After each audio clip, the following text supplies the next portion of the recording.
everyone. It's a new year, 2022, and that means it's a whole new year to look forward to some Nintendo video games. So let's all take a trip to Nintendoland, shall we? This is Hell me riding the roller yeah! coaster. Like, Woo! I just realized it's almost like February is It's like gonna be halfway done. yeah, I was gonna say by the time this episode airs, it'll be halfway through February of 2022. Holy Happy shit. Valentine's Day, Happy Pokemon Valentine's lovers. Days to those freakos out there. Actually, they're probably Yes, not lovely people. people in the relationships. Shout out. Shout out, indeed. But this is we're taking a trip to Nintendo Land. Trip to Nintendo Land is our monthly Irrational Passions podcast, all focused about Nintendo video games and the Nintendo news. We're here once a month. We were on a little holiday break, but now we're back in 2022. I'm your host, Mike Burgess, video producer for IrrationalPassions.com. And the Dialga to my Palkia is here, Alex O'Neill. I love it. Yes, that's right. Alex is the weird space. I horse. am space. He's the weird space horse, and I am the weird time horse. Dolphin dick monster. I don't know. Most people Sure, just call it a all weird of the dick above. monster. So there it is. That's right. I said it. Quinn Hoffman, our guest here, also from Russian Lessons. I gallop in and just like fall on here my as face well, 'cause I'm a The jackass. Giratina of irrational passions. Yeah, that Truly. checks out. Yeah, because we have like somewhat of an unorthodox, like a rarity in terms of like literally 2 episodes in a row we've had new Pokemon games released. So we have once again brought the community back to rank some Pokemon. So we're doing it again. You get a double dose right in a row if you're listening to this in sequential order on podcast feeds that you listen to. We also have a wonderful video version on our YouTube channel, youtube.com/RushPresidents. You can see our faces and us talking. I don't even, if you even want to. Three white dudes. 3 white dudes talking about video games. What? That's Fucking novel concept, Giant Bomb. no, Shout out. whatever. And it's if you want to see that, I don't know. But anyway, you can listen to it. It's on. We're all on podcast services. And I and edit the video stuff together. There's other fun stuff in the video versions too. So feel free to check those out wherever you're listening. And if you're probably already listening to this right now, thank you so much, as always. Thank you. For checking it out. But let's get into it. We had Nintendo bless us for this first episode and literally gave us a direct like the week we like all decided like the start of the week we're recording this, like, hey, we're gonna record this week and we're just gonna talk about Pokemon Legends probably, and then the next day they're like, here's our first big direct of the year. So it perfectly timed out in a It way. almost never happens like that. Yeah, it does so not. thank It does. you. Yeah, very rare that. Yeah, it's a rare occasion that they blessed us that way. So we're gonna get into all the news of the direct here at the start of the show. There's a whole lot of stuff. It was a big beefy 40-minute Nintendo direct. We're not gonna go over every single game announced in it necessarily. We might highlight. We're really gonna look at highlights. I think the things that most excited us and things we want to just generally shout out that we saw. I think the first thing that I think is the biggest game, and also like the game that's like Pokemon Legends is out, but the next big Nintendo game is Kirby and the Forgotten Land. They had a new trailer for this, and that answered the question: what's Kirby's mouth do? What do that mouth do? And it turns out it sucks on a car. Before we get into this, I just want to say Kirby got Nancy Reagan's number and is fucking coming for her. Yeah. She is. So, the throat goat is The up for throat determination goated. once again. Once again, It's very rare. It's very rare when I see a thing, because I was watching it like 5 minutes delayed because I was talking to my roommate before it started. I sat down, put it up on my TV, and I'm watching it. And it's very rare when I'm watching Nintendo Direct where I'm like, I'm going to be hearing about this one for a while. And I just know for sure. Yeah, and as like, soon as Kirby fucking swallowed that car, I was like, basically just poured one out for the Vor fans of the internet and was like, here's Kirby just sucking on this car, sucking on this vending machine, sucking on a lamp and a traffic cone, and just a whole bunch of stuff. It went from like, it reminded me very much of like the constant vibes this game has given me over trailer to trailer. We've seen it of Mario Odyssey, of like when you first see it the first time, it was kind of like, oh yeah, it's a fun, it's a Kirby, it's a new Kirby game, and it's a kind of like, that kind of game, but like kind of, blown up into a new thing. And then you get another trailer, and you're like, oh, what the fuck? Mario's a T-Rex. Mario's a frog. Mario's a frog. You're just like, what the fuck is happening now? Like, this was that trailer for Kirby of like, what the fuck? Kirby is like engorged himself on a car and is like wrapped around it like a car sleeve, like a weird sheet. And then you're just like, what in the world is this? And that's like a whole gameplay mechanic. That's like you're doing puzzles and Kirby platforming through these 3D environments as like a car or like a weird traffic cone. But then there's all the traditional Kirby stuff where you like suck up a normal enemy, which begs so many more questions of like, well, how can Kirby suck up these things but not these other things? I don't know if it's if it has a soul, he can eat it, right? Like, yeah, like what does that mean? I need the soul. Like, what is the suck lore for Kirby? You know what I mean? Like, I need the suck lore. Why does Meta Knight not do any of this? Seriously, can he do that? And yeah, like King Dedede sucks in Kirby games and like in Smash Bros and stuff. Like, can King Dedede do that same mouthful suck mode? I don't know. And he's clearly like the villain that they teased in this trailer, right? So maybe we will find out. Is my concern. The final battle is like Kirby wrapped around a car, and Dedede like wrapped around a bus, like a bus or like a truck, and you're just like it's a fucking monster match. Yeah. Oh my god. It's the monster jam battle. That'd be actually pretty sick. On a non-throat goat related level, what is like the interest / hype factor for you guys with this game? I know you're pretty high, Quinn. Yeah, I was just gonna say, like, I grew up enjoying the 2D Kirby games more than anything. Like, I personally don't like how Mario in the 2D games really controls. So like, I always liked Kirby playing those games more, and so like very forgiving, Yeah, and like especially as a kid, it was like, oh yeah, it's like, and it's more fun. The levels are cooler. It's more like exploratory based, and so like I'm just stoked.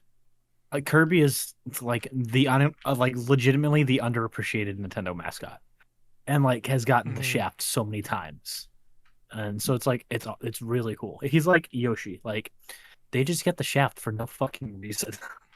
Well, it's because Yoshi gets thrown into pits. Like that's a mechanic now. It's true. What about you, Mike? I would say I'm actually pretty excited for this game, especially after this trailer where they showed a lot more depth to the kind of various gameplay aspects you're gonna have. So on top of like having like the Kirby abilities and having these more 3 open environments, looks like you're gonna be able to like upgrade the abilities to like use more and these ridiculous like powers that very much felt like a very Mario Odyssey take on this of like this game just feels very inspired by that of like, oh, Mario Odyssey kind of expanded this idea of Mario platforming with these other characters. Now let's try and do something in that vein with a Kirby game, but also doing a whole bunch of different things. So I think like that aspect of it has me really excited to like try it out.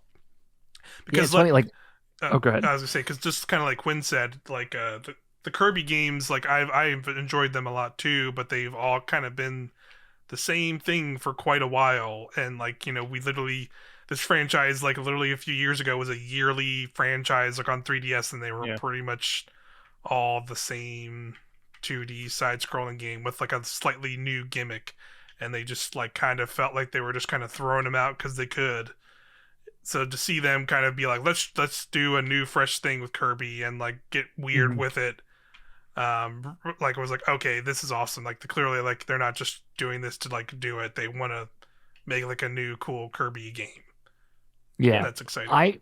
It was the trailer before this. It wasn't one of the direct trailers. It was the one they put out where it like showed that it's like a world map and you're kind of floating around on a star and like landing in levels, and then each level has its own objectives and stuff. It was there, and y'all know I'm a sucker for a world map. Hell yeah. But that was like this is like Mario 3D World but Kirby.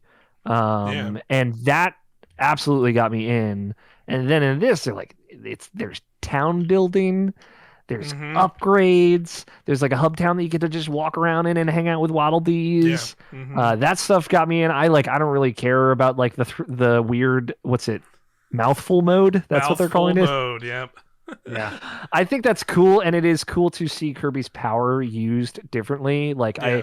I appreciate that they kind of kept that a secret up until this point, similar to the capture mechanic from Mario Odyssey. But yeah, I'm like all the way in. I was in just like, this is the first time Kirby's actually been like movable in 3D. Obviously the real folk have played Kirby and the Crystal Stars or whatever it's called on GameCube, which is a 3D Kirby game, but it's just HD or not HD 2D, 2.5D. Sorry, there's a lot of different 2Ds out there. Yeah. And there's actually a Let's Play of that on Irrational Passions from way back when with myself and Brant Ranch. Oh shit. Which is Damn. he gets very frustrated at the factory level. It's very funny. And so like Kirby's never really done the full 3D movement before. I'm curious to see how that feels with like the suck power and all that. But yeah, I think this is like a really inspired Kirby game, and I hope this is poised to be like Breath of the Wild or something. It's like this is the best selling Kirby. I mean, everything new that comes out on Switch is usually like the best in the franchise sales wise or whatever. Yeah. But yeah, I think this is inspired. I think it's funny. It's a little memey for me, but like I think Kirby is like wholesome enough that he can kind of get away with it. And like all the boss, like weird behind the back camera for boss fights and stuff that they showed off in this trailer is like very weird, different stuff for Kirby, and it feels like they've not taken a single risk on this character ever. So I'm really actually excited about just like the format in general of like going around the world map, selecting like 1-1, 1-2, and then coming back to like a hub town to like upgrade buildings because you saved Waddle Dees and stuff, and like the amount of Waddle Dees you save, I assume will like help contribute to the town building up and stuff, which is similar, I'd say, to like a very minimal version of this, but Yoshi's Woolly World had a similar thing in it. Yeah. And I loved it in that, even though it was like barely anything. It was more like go and see cosmetic type stuff. But yeah, this looks awesome, and being able to upgrade Kirby's abilities, like get a second level, potentially a third level stronger version of it. That's awesome. I really think this is poised to be great. Yeah, it looks fantastic. Definitely kind of. I think it's one of those things. It's like it's exciting also because it's like relatively soon. It's like a little over a month away. And we kind of before this, I feel like this direct definitely like filled in the gaps for us for like Nintendo's like first half of the year. Like they pretty much poised this direct to be like we pretty much know a good solid chunk of Nintendo stuff up till like I'd say like July, I think. Yeah. Which makes sense. That's kind of like we're starting to see the structure of their plan, right? You get the February update, then June update, and then September update, and then they're out. Yeah, for sure. But yeah, that was like kind of like the first. There were some announcements before this one, but I think that was kind of the first one that really popped for me. That was like, oh, this is cool, and this is what I wanted to see out of here. Another surprise announcement. Which I think definitely saw a lot of excitement around this was a new Mario Strikers game was announced. Mario Strikers Battle League. And it's a new I was watching the UK stream by accident, and it is called Battle League Football in the UK. Of course it is. Which makes sense. I love some Mario BLF. Yeah. The great BLF. We've talked about Strikers on the show before, I think. Yeah. I feel like it comes up a lot for people but basically when you talk about any Mario sports, because I think they're just a sect of people who are like that's the favorite Mario sports game out of all of them. And yeah, I liked it quite a lot too. I only played the GameCube one. I didn't play the Wii one.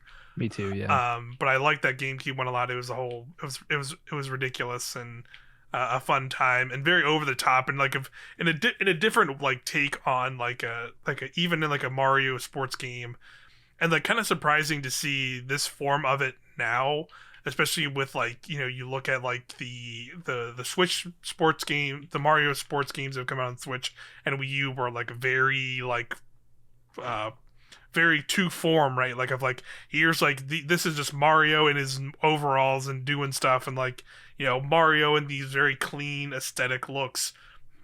where this kind of gets back to like when on that GameCube version, they had them kind of like more like anime, like gritty, like hard lined visual style, and they like brought that back for this game, and like kind of like the very eccentric animations to the characters, like and how emotive they were in that original game seems to be present here too, which I was pretty impressed that they like went that route with that, considering like I love some of those.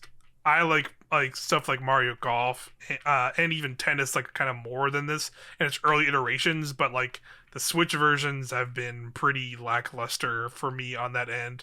So there is like, as cool as this looks, there is also still a little bit of a wariness to like, are they gonna kind of give that treatment to this game where that's like, hey, we got like 2-3 months of free stuff, and then we're peace and bye, and then you just like, that's exactly what it felt like they did with golf and tennis before that.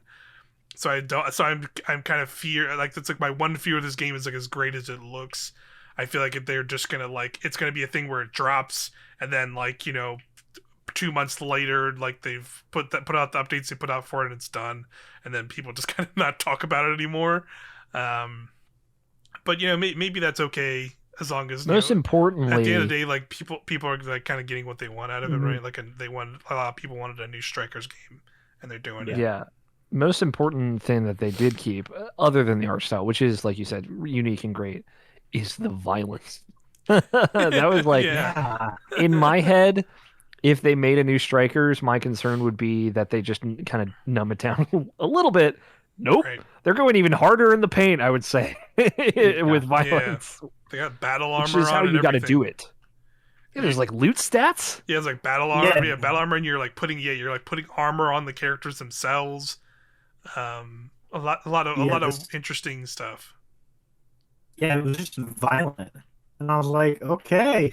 As a guy who was always like, yeah, Mario Golf, just like me and the bros gonna just like go out and pay off. It's like, this is like, I'm gonna murder you. I'm like, what the, like, y'all. I mean, that's the Striker's energy is the thing. Yeah. Like, yeah, when I remember playing the GameCube game, which I played a great deal of, just because it's like so action packed. It's very like, you got to be kind of paying attention a lot. I could not finish it because it's too difficult, because the AI whoops ass in that game, to say the least. Like, it is brutal. Yeah, so it's definitely. I would definitely say it's like, it's definitely the most intense of the sports games, in more of a sense like Smash Brothers is, where it's like it's a lot more. It's a lot more action, and you got to kind of be on it with that. And yeah, and at least it has like the full dealings. Like they said, like I think local will have like a 8-player mode, which seems like it's completely insane. Yeah. And then there will be online play, and like there will be online clubs, I think is how they put it, where you can like make a club and then invite people in and do things. So it seems like it's just like you can do like a kind of private lobby sort of thing and just play with friends, which is cool. As long as that works all great. The multiplayer before was at most 2-person per team, I remember. Oh, really? Because I did play some locally. So having like a full team of 4v4, and like somebody takes over the goalie when it's like one shot, or like penalty shots. That's intense. Like that's gonna be a bloodbath. Like people who get into that, like I can't imagine going online and playing against like a team. Yes, that's a lot. That seems like a lot and a little too much for me, for sure. One thing. Oh yeah, but yeah, Mario Strikers looks pretty dope. I'll say this, like, thank you so much for this ad. Like they added this orb to get your super strike. In OG Strikers, you could just like power strike fucking whenever, and the team, the enemy team would always do it. You always get like 2 points for it. So like there was just a meta of the game of just whoop ass and get everyone off the field, and then charge and do a strike. Because it, like, if you do it right, you always like beat the goalies in the face. Yeah, like launch them into the goal with them and stuff. Yeah. So like having a mechanic where you have to pick up something to get your supercharge is so appreciated, because it was a lot of that beforehand. Yeah, it doesn't sound fun. It was fun. It's just like not balanced. Let's say it was not a balanced video game. Yeah. for sure. So I'm definitely curious what how that'll shake out. Mhm. When this drops. I think they said it was June, early June was that. So it's a pretty good time for that, I think. Also, Mike, it's not on here, but I think we should mention it. The Chrono Cross remaster, or whatever the hell, the port of that for the Yes. PS3. Yes. We What can was it? mention that. Yeah, we can mention that they're doing a Chrono Cross remaster. Is it like the Yeah. Wandering Dreamers edition? Is that what it's called? I Radical think so. Dreamers. Radical Dreamers. Radical Radical Radical Dreamers. Dreamers. Yes, thank you. Chrono No, Cross. Yeah, it's a big. I know it's like a cult classic kind of JRPG because it's kind of considered like a spiritual sequel to Chrono Trigger, or is it actually like a direct sequel? I It is never. a sequel, but like you have to get like the secret ending to see the characters from Chrono Trigger. Right, right, right, oh, And you only see, I think it's Luca, Chrono, and Marl.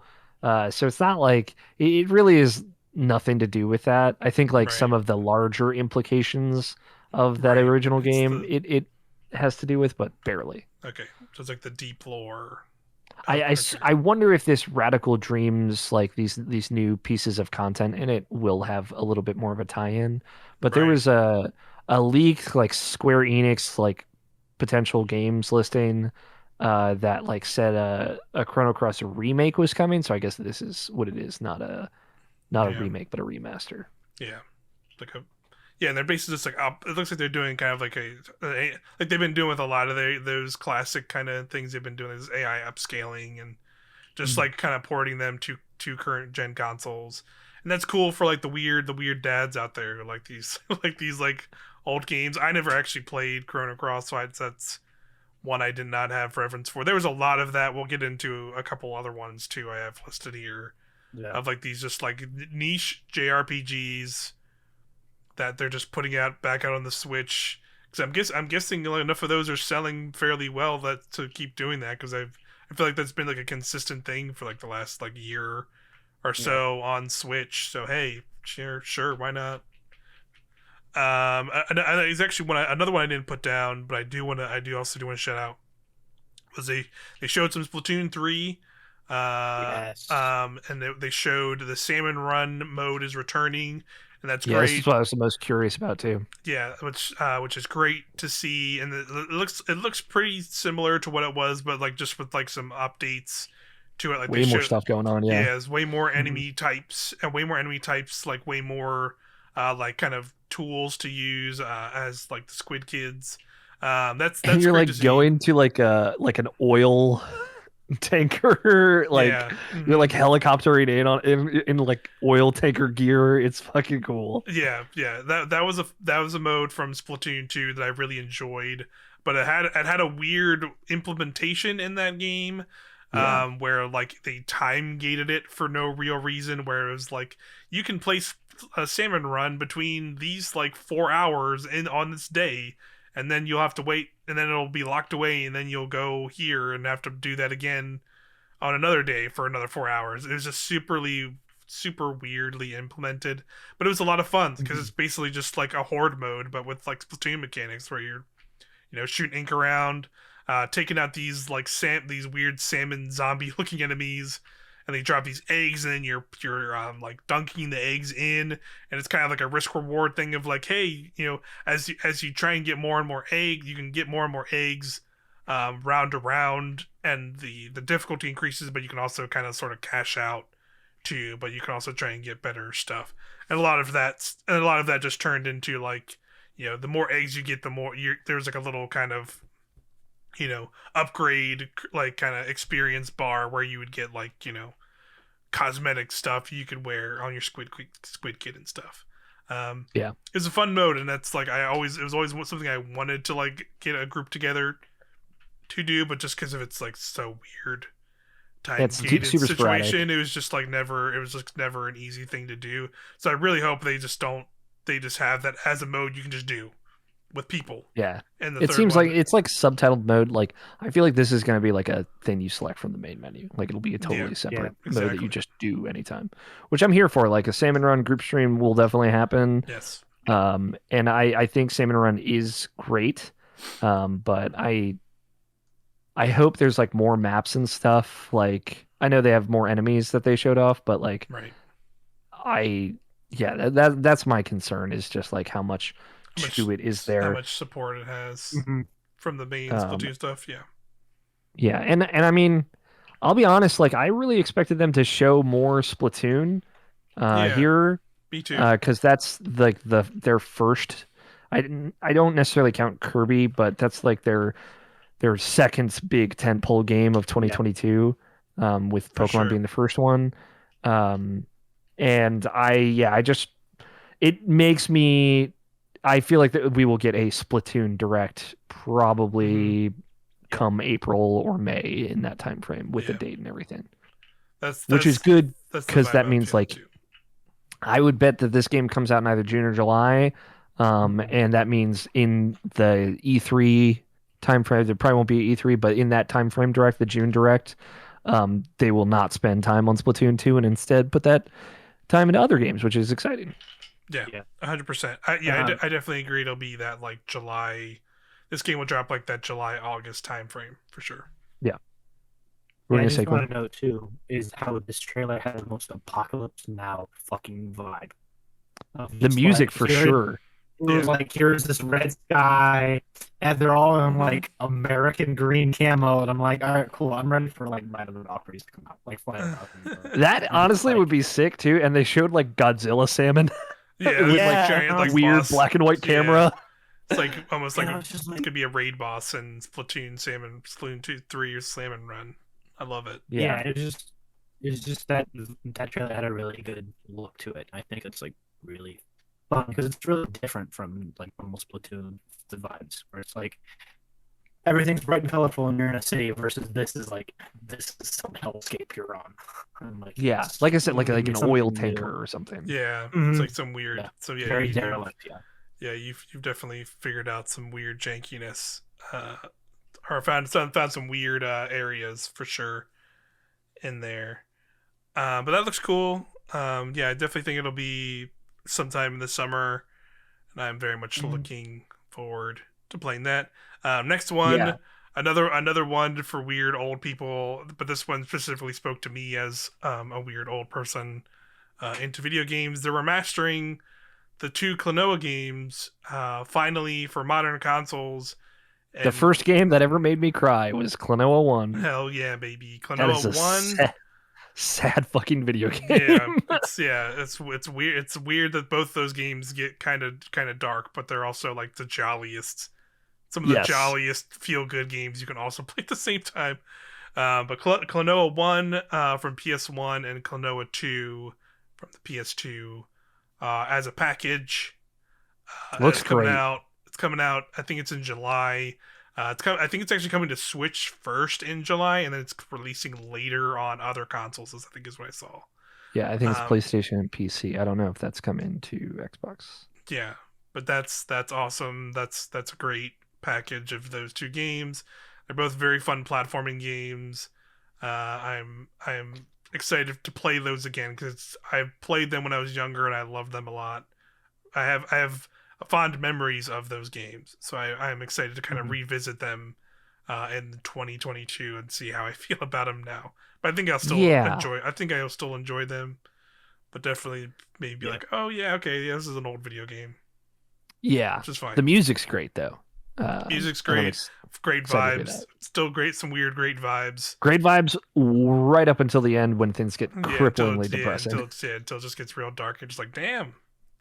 It's little furry guys having a rough time. They're separating my best friends. Yeah. Yes, Quinn. Should I play these games?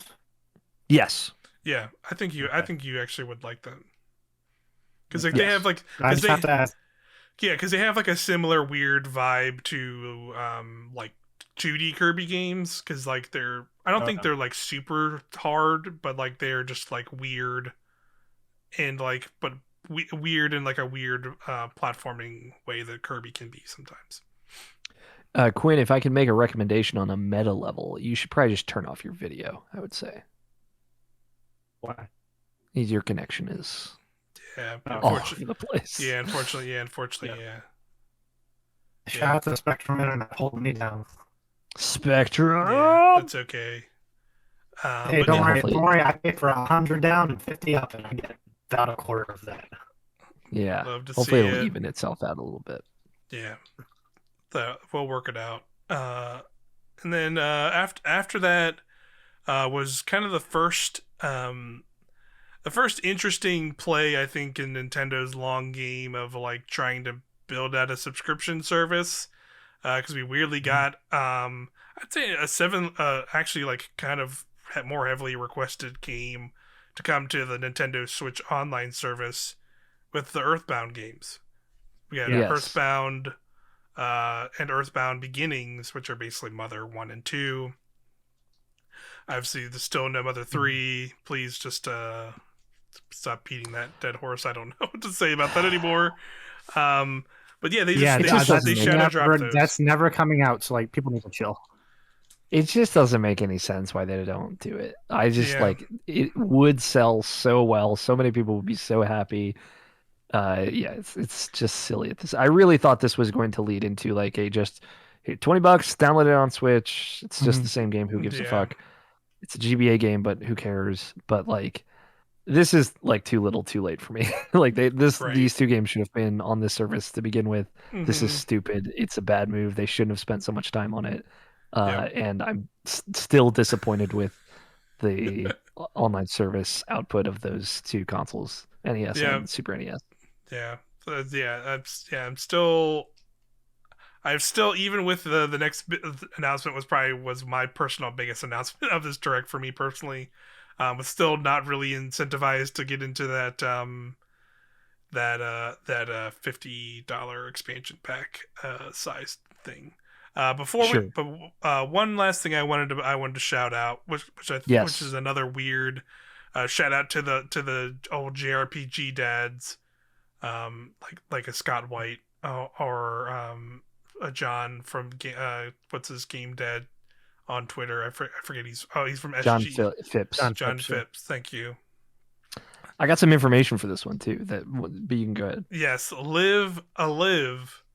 Alive. Oh, God. Like I've seen people. I've seen that's another one. People have been going back and forth about how to say it or not say it. I have no idea. Live Alive, I believe, is the Live canon. Alive. Is making its. They're not only finally bringing it over to the West, for the first time, but they are doing it in like a full-on like HD 2D remake.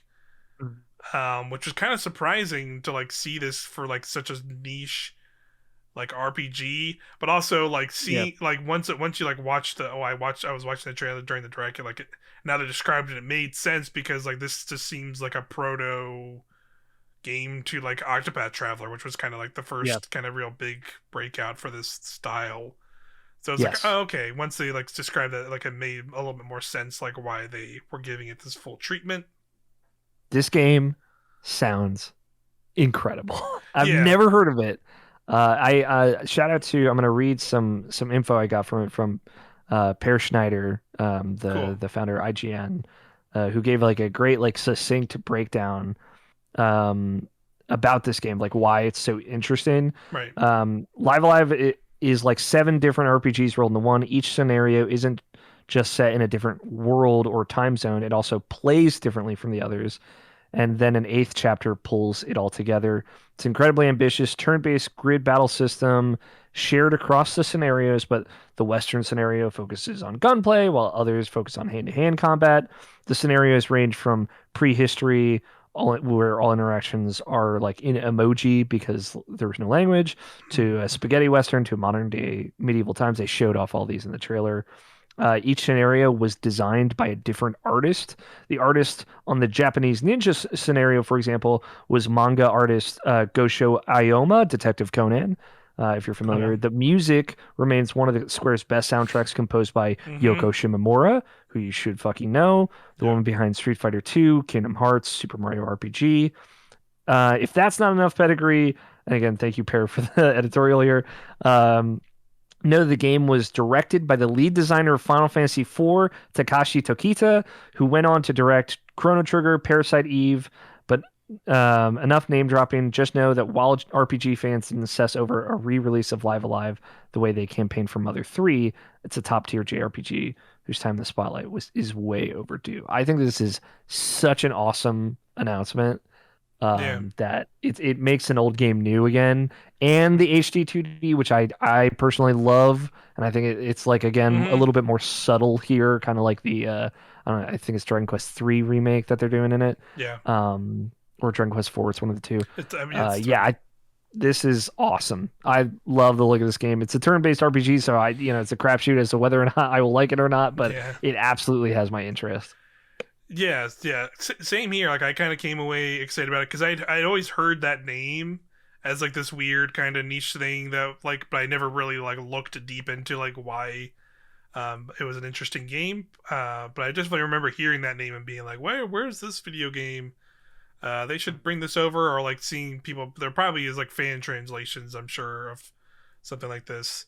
It seems like in that Trials of Mana tier, Yeah. Kuro no Yeah. Kiseki, I think is what that game is originally called, of like a game that was a sequel to a game. This is obviously standalone, but it's like people really like the other ones, and they like so everyone really likes the director of this game and all the other games that they've made, Yes. and now they're finally bringing it over to the West. I Yeah. think this is awesome. Yeah, it definitely intrigued me, but I'm gonna be completely honest and say something that didn't intrigue me is when I think I saw the price for it. It is a full $60 video game. So Nice. I was like, That's that oh, Square and I was Enix like, tax right there. and I saw Yeah.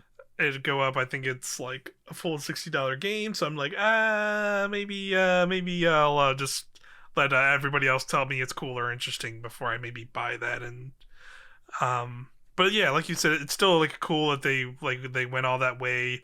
I also find it very funny that like a game like this is getting this treatment, but like Mm-hmm. something like these like they have not done any like original 6 Final Fantasies Yep. in any of this form.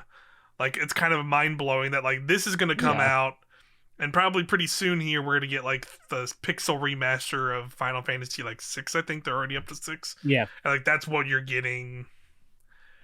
Like that still seems pretty crazy to me that like that's how this has worked out. Where but anyway, We're those getting a aside, Square Dragon Enix is Quest a very funny company when it comes Square, to yeah, their like there has to there has decision yes, making. yes, Yeah. there has to be like some like weirdly specific dudes like gung ho about like we gotta make live alive in HD 2D. Fuck our Final Fantasy games. Like it's yeah, And again, weird Dragon move. Quest is getting one of these. Not even announced any of the Final Fantasy. Like, I know so many people that kill for Final Fantasy 6 HD 2D game. Like, Yeah, kill them, Yeah. man. totally. Yeah, it's a bummer. Yes, this just feels like Square Enix being like, yeah, take this while we try to try to fix our botches. I obviously that is weird, but I will say this is awesome, and I want Yeah. to see more of this. And I think like there are a ton of Super Nintendo games Mhm. that are like top tier that maybe have never made it their way over here Yeah. and should. Totally. I think these doing stuff like this and seeing how they perform, I think, is what tells Square if they do more of this or not. Yes. For Mhm. sure. So I'll be curious how it is received when it comes out. I think it's actually in April. Is it in April? That's It's very soon. July. Oh, is that July? Oh, I thought it was April. Yep. But the big banger for me personally that And me too. and yeah, Let's I think for pretty much all of us here, Yeah, the three of us in particular. Mario Kart 8 Deluxe is getting It's getting more deluxe. It's getting Smash Brothers Ultimate by them literally doubling the amount of tracks that are going to be in the game via DLC from now until the end of next year, so end of 2023. We're getting Which is crazy. 48 tracks are going to be added. That's Coming out in literally groups of 8 also, coming out which in is groups of 8. a They're lot. all going to be remastered, basically like remastered or updated versions of tracks from previous Mario Now, Karts. So there won't be Did they new say track. all of them Yes, are? Because okay. they said all of them will be remastered tracks from previous games. Which, like, you know, at the end of the day, that's like I get it. they are rematch tracks, but like also who here the hell has played Mario Kart Tour? Because they already showed in that first pack that there's like 3 of those tracks coming from that mobile I found game. out that Diddy Kong costs like Yes, $30 in that game. yes. Also, this is all for all of these 48 tracks you can get for $25, or like which is a steal. which and I was also mentioning earlier is like if you get the Nintendo Switch Online expansion pack, this also comes with that, so you get all the DLC and That's such no a good move. no additional cost. Plus you get the Animal Crossing and the Switch Online like Nintendo 64 games and the NES game. So that being added to that. Yes, like you said, that makes a ton of sense to make that move. But I also appreciate that they just made a $25 thing. They could just buy individually for Mario Kart 8 if you just went that route, because that's what I did. Yeah. But that's fair, and I feel like that's how Nintendo's always going to do it. Save for the classic games, like I think there will always be an option to buy expansions. But man, I mean, like, I know it could be technically part of this show. There's just a lot to talk about, but like Nintendo's financial earnings came out for 2021, and as you might fucking imagine, everything sold well. What Pokemon Diamond Pearl, the remakes that everybody complained about, have already sold by December 31st, 2021, over 10 million units. That everyone complained about how those games look or whatever. It's like it does not fucking matter. Yes, I know. Yeah, in like just over a month, those two games sold over 10 million units. Animal Crossing has almost sold as much as Mario Kart 8 Deluxe, which is the craziest. Like Mario Kart 8 Deluxe is in like the Call of Duty GTA 5 realm as far as like sales numbers. What is like 36.5 million units by the end of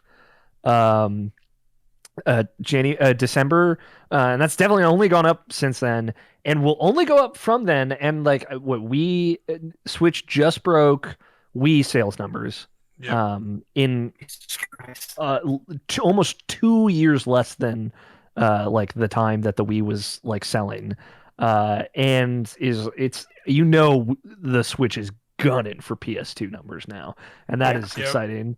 But the attachment rate of Mario Kart 8 Deluxe to Switch is almost 50%, which is insane. And knowing that and seeing this, it's like, oh, fucking brainer. Yeah, of course. This makes like, no sense. How have they not done it sooner? Is really more what I would say to this more than anything is like this makes so much sense. Which tells me like they're gonna do this. They're not gonna make a new Mario Kart game. They were probably letting this cook for a little while, and like wanted to know like what is the scale at which that we are going to do this, and 48 tracks is a very big scale, and now but like the reason they didn't do this before is probably because of Smash Brothers, right? Like this very much feels like the thing that fits into that. They can now put it with the Switch Online Pass, which I feel like they would have done with the Smash Pass if that had come out when that was still a thing. And I think it tells you a lot about like if there's like an Octo expansion type thing for Splatoon 3 that will also probably be rolled into the Switch Online thing. Right. And it's a very different approach to online stuff like Plus and Xbox Live or Game Pass. It's different, like how it's like kind of expanding on games that already exist versus being entire games themselves. Yeah. Like this is super smart. And I can't believe I saw like, to be fair, it's the internet, of course, but so many people were complaining about this, and I just think it's so dumb. Of like, complaining about this. A lot of people we don't have to name names. We don't. I don't want to pay for old tracks. Yeah, I don't want to play for. I don't like how they're making me. This is DLC for like an 8-year-old DLC for an old game. And it's just like, motherfucker, you bought Mario Kart 8 and it has old tracks in it. You both. Yeah, there's already old tracks in this game. Like, there's already old tracks in this game. Like, there's no sense in making a new Mario Kart yet. I've said on this podcast before, like on earlier episodes, like, man, I would like, we've talked about a new Mario Kart game, but like all I really wanted was like more Mario Kart on Switch.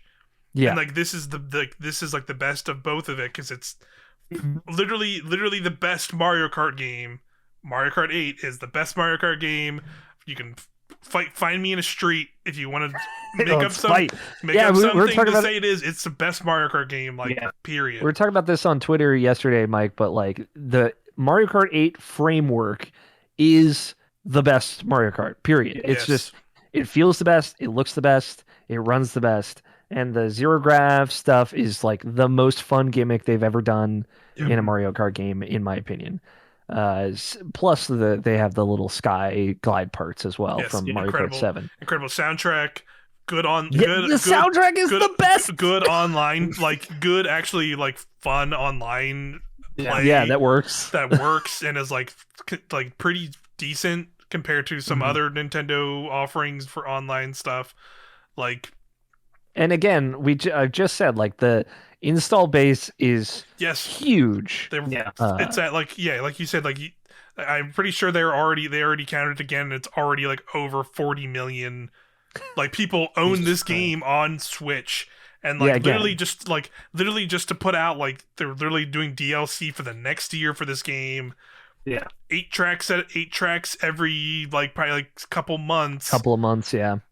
And it's just $25. And it's $25. That's the thing. If like 20 million, even if like you said like 50% attach rate, even if like a couple million people like put down $25 for this extra DLC or sign up for this pass, like Nintendo's like this game is like master game plan. Yes, yeah. This just made money for like the next like 4 Mario Kart fucking video games. Yeah, and like come on, man, like it is more consumer friendly. To give you more, I know it is weird that Mario Kart 8 Deluxe came out in April of 2017. I know it. This is weird to put. God. Yeah, almost 5 full years ago. Yes, and it came out on Wii U. It came on Wii U even before that. Yes, before then. But like, it was one of those things. Like when it was like announced as coming to Switch, like in those early days, as like one of the first wave of ports. I was like, great, because like I love Mario Kart 8, and I fucking Dolphin Shoals soundtrack I will listen to on my fucking deathbed is how good it is. And so like this is like the more consumer friendly option as opposed to putting out 48 tracks, new and old, mix and match like they usually do of a $60 game.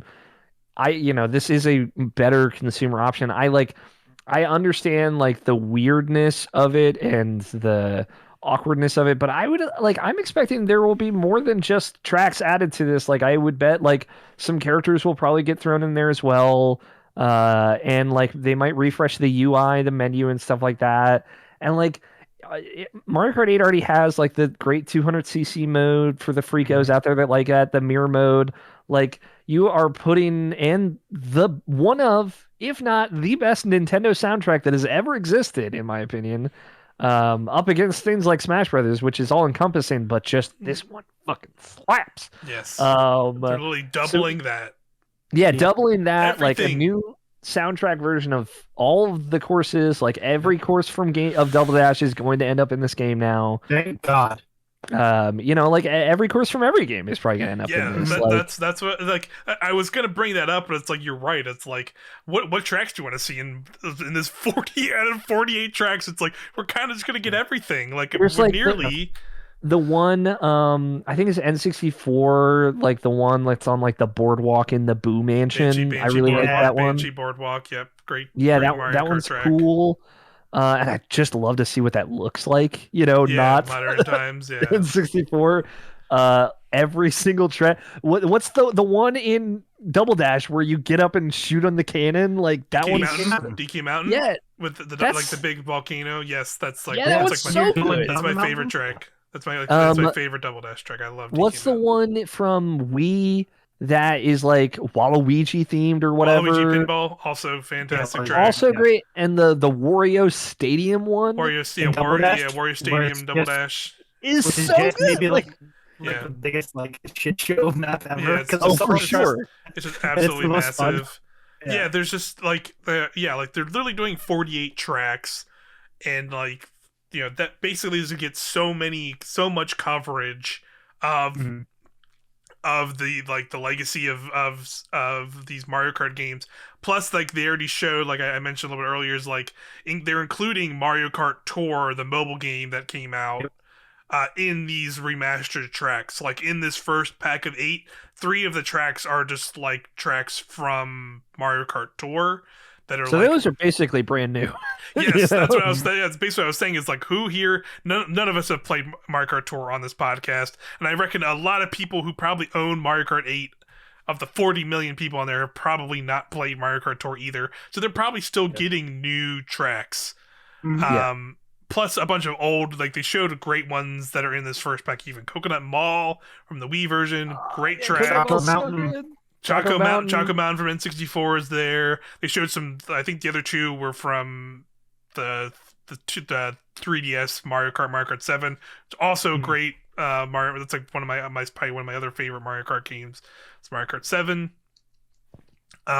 Yeah. So like this is just a bombshell. This is probably like was like reignited my excitement for like Nintendo directs, because I want to see what like the new Mario Kart like DLC is going to be, because I want to play more Mario, because yes, there is an aspect of like Mario Kart 8. I played hundreds of hours of Mario Kart 8 on the Wii U, and then it came to Switch, and I definitely picked it up and played it and had fun. But I played that Mario Kart game and moved on. Like this is literally doubling the amount of tracks.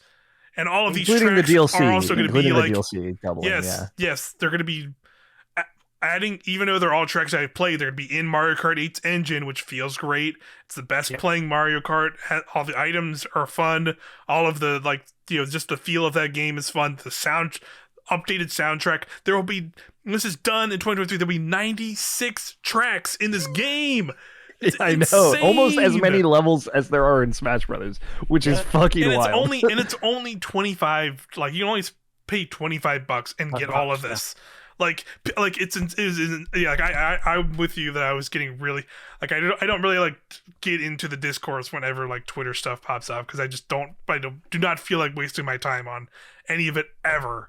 But that was like as close as I got when I see people like getting up in arms about like, oh, I'm paying for old tracks for old things, or like, well, you should just put out Mario Kart 9. It's like, these are going to feel brand new. Like I can almost guarantee it.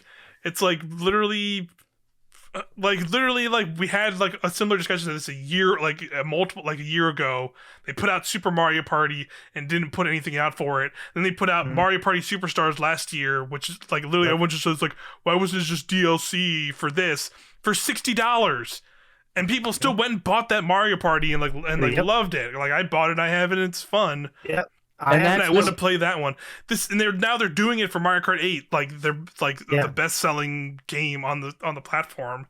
And which means like you can't ever please anybody is basically what I'm getting to. It's like you just, especially Nintendo fans. It's stupid that people were like getting upset about like, oh, I can't believe they're giving me a good deal on a good video game that already exists. And not making me spend $60 on another video game. Like, come on, man. Like, go ahead, Quinn. I do just want to touch back to when Alex was talking about it being consumer friendly. This is also worker friendly too. Like these people aren't building a brand new game; they're already working an engine that they've been working on for 5 years, right? And maybe even longer. I mean, longer than that since it's the Wii U one. So like 7 years? They're already familiar with this, and it's just going to be. It's super friendly to all of these workers, and that's great at the end of the day. And like that should be applauded, as well as how incredibly friendly it is to people who already own this fucking game. Yeah. Like, it's a very consumer focused thing. It's very it's just wild to me that like it's so friendly to consumers and laborers. And I'm like, this is not something we ever see in games. It's always like make the brand new thing. You know what I mean? Yeah, continue the crank to make the new fancy thing. Yeah. This is just like as one of the 3 people that bought the new expansion for Kingdoms of Amalur: Reckoning that came out in the year of our Lord 2021. 9 years after Kingdoms of Amalur came out on the PS3 and 360, and it's not a very great expansion. I'll tell you what, it's fine. But I was in and I was stoked at the idea of that. Like there is this weird trepidation, I think, with giving paid DLC for old games. And Mm-hmm. I think the way some folks responded to this is exactly the only reason why that stigma exists. Yep. And it is, like this would have been better earlier, but like it is not harmful that it is later, right? Like Yeah. it doesn't hurt anyone that this is later. And like there will be a Mario Kart 9 someday. Like Yes. clearly 2024 is the earliest, we Yes. kind of know. Yeah. Um and it that will probably just be a thing that comes out on a new platform, right? Yeah. Like which makes sense and it makes a little bit more sense. But this sets a interesting precedent for, like you were just talking about Mario Party. That game very much could receive DLC in the future that is also Mm-hmm. tied to the Switch expansion online pass thing. Right. And it is something that Nintendo is clearly not afraid of anymore. Yep. This is like a big new thing for them. They've not ever done anything like this, and I remember when we got the second Smash Pass, we were very surprised, and Mm-hmm. the way that they just kept a great pace with that, and you're always like, is this direct gonna have a new Smash character? And right, like Mm-hmm. people, I saw some sentiment that I did kind of agree with, of like it is weird kind of looking forward to a direct knowing that there won't be a new Smash announcement, because we've had that as Right. like Yeah. a safe hype bet, like, oh, that's going to be super cool and exciting, even if it's like Pyra Mythra, which aren't my kin, like it's always going to be a fun trailer. Yes. This kind of reinvigorates that. It adds that level For of sure. fun of like, oh, we're probably going to see new Mario Kart tracks in this direct. I wonder what they're adding. And just like, if you have played the remastered tracks, of which there were already very many of them in Mario Kart 8, you know that like these aren't bullshit tracks, man. Like they add the zero G stuff to almost Mm-hmm. every single one of them, Mm-hmm. and it almost always makes them better. Like I know you're not a huge Baby Park fan, Mike, but like having that as like one kind of huge tilted zero G track in addition to being Baby Park, and you get like the Mm-hmm. side boost when you hit folks, like was like, oh, this is such a cool fresher version of Baby Park, Yeah. the one fucking stage that everybody always wanted in Mario Kart 8. Yeah. And they like refreshed it in such a fun way, and also it Yeah. fucking looks so goddamn beautiful, like that whole Mm-hmm. game. Yeah, I just there this is nothing but good news, and it's cool. As one of a few people with the Nintendo Switch Online expansion thing, it was like I was genuinely surprised that I just get this, because I was Yeah. like, all right, take my $25, let's go. Yeah. But But yeah, yeah. it's just Now it's free just benefit. now it's just included. Yeah, that does, like you said, that does bring up an interesting precedent, like with this and like them like still having this weird slow trickle of like kind of Nintendo Switch online like games, but then like starting to now add this stuff, like trying to really kind of pick up the pace with like, all right, now we've seen like them doing Nintendo 64 games a little bit quicker. Like I think they like in the time of our from our last episode, I think they had like 3 games from N64 Yeah, they've got do that. Majora. Oh, well, Majora is sometime this I month. think They've got Majora's this Banjo month, but like and Paper Banjo and Mario. Paper Mario are added. I think there was something else even in there too. So that's nice to see. And then we got Earthbound, the 2 Earthbound Mm-hmm. games, which I knew were like definitely highly requested. But like you said, kind of long in the tooth to getting to some of those for sure. Yeah. But now having this, yeah, that Animal Crossing DLC, and now Yep. this Mario Kart DLC for the next year, all included in this, and like there probably is going to be more stuff by the time all that DLC is Like I said, out. Splatoon is absolutely going to be like a live service. Splatoon 3, it is going Yeah. to be a game that they're going to update for at least 2 years, because they've done that with the other two Splatoon Yep. games, right? Like, Yep. and Totally. Octo expansion was like a really cool thing that I could totally see them taking a new stab at or a new approach at, and it seems like there's going to be a much bigger single player component to this Splatoon game as Yeah. well. So like new modes, new maps, new stuff like for Splatoon 3 is definitely going to happen. Mario Party, like I said, I think DLC for that is definitely on the table. Um, yeah, I just think this is like showing how Nintendo is, because they said they're quote unquote halfway through the Switch's life cycle, which Yeah. has its there's concern to be had there for sure, but like Yeah. it shows the way in which they are approaching that second half, which is like having new games and great games like Kirby and stuff and Breath of the Wild 2, which we can talk about in a second, but uh, also having the Nintendo Switch Online expansion service be like a complement to the game library that you have already, which is Yeah. again very different than PlayStation Plus, which is like mandatory. You need this to play online, and then you get two free games, and very different than Game Pass. Yeah. So I'm really curious what they're thinking and what they're planning as far as that service and more DLC for old games. Yeah, yeah, I'm definitely with you there of like what kind of what their future is with like going into having a subscription service because that's like the future, right? Like all of them, Microsoft has it. Sony kind of has it with PlayStation Plus. It kind of is more or less subscription. I mean, it's literally subscription, but not in like a Game Pass style way where you're having this library of games. But it seems like they're moving in that direction. I know it's been like rumored that they're gonna have a thing at some point.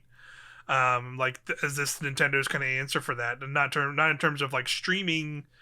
I mean, there is like you'll have this backlog of games as kind of an added bonus, but this is how they kind of sell their bigger games now. Because like I'm curious if like the future that I personally would like, but I know maybe a lot of people wouldn't like this is like if we got 2024 2025 and they kind of announce like their next console, which I still would assume is very Switch like.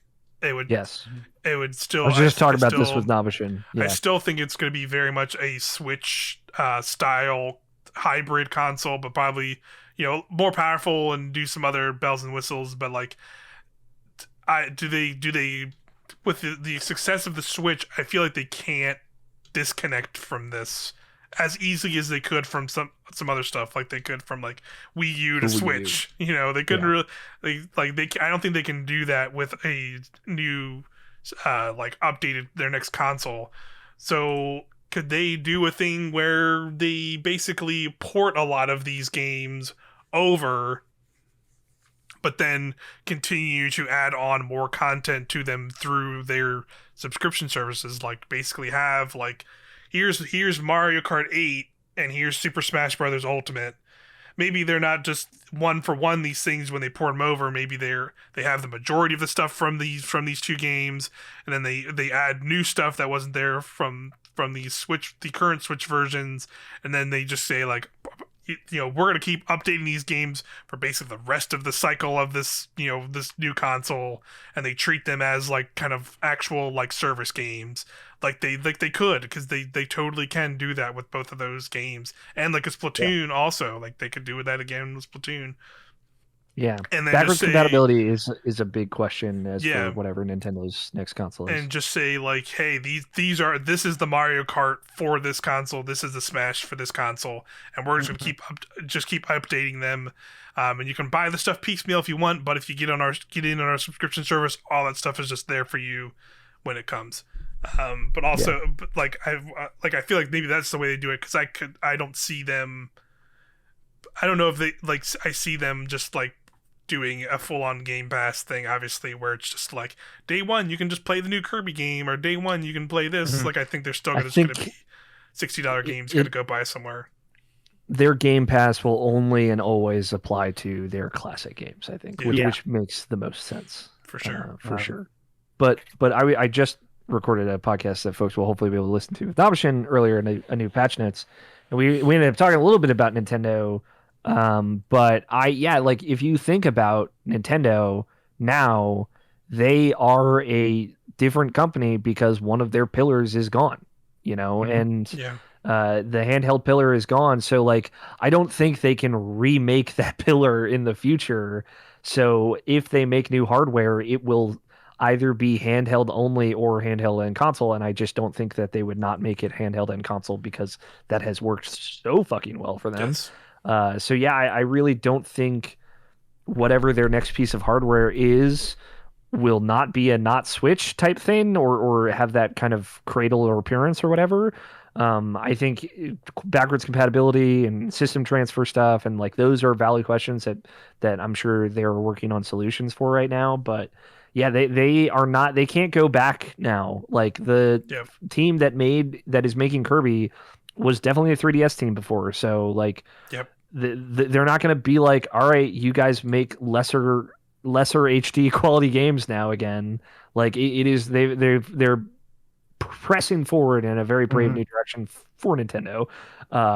And I just think like if the day comes when Switch Pro or Switch 2 or Super Switch, whatever it is, the next piece of Nintendo hardware happens, like I if you think of it like okay, and all these 96 Mario Kart 8 tracks will also I'll just be able to play on those day one. It'll be a very similar position to PS4, Xbox One, Yeah. especially Xbox, if they end up like running and looking better, like Mario Kart 8 now runs in 4K Yeah. or whatever on their next system, like they're gonna make a lot of money. Yep. Like Oh they're yeah. gonna do all right, and Nintendo's already doing all right, you know? Yeah. Yeah, for sure. It's that would make a lot of sense to me if they like just keep these games that they could just keep making consistent stuff for as just Mhm. these kind of their platforms are these service games that can just live on and not have to Yeah. be like, here's Mario Kart 9 or Mario Kart 10 or Mario Kart or Super Smash Brothers Brawl Ultimate or Mhm. battle mechs. Like they don't need to keep making these massive iterations because there is a lot of question.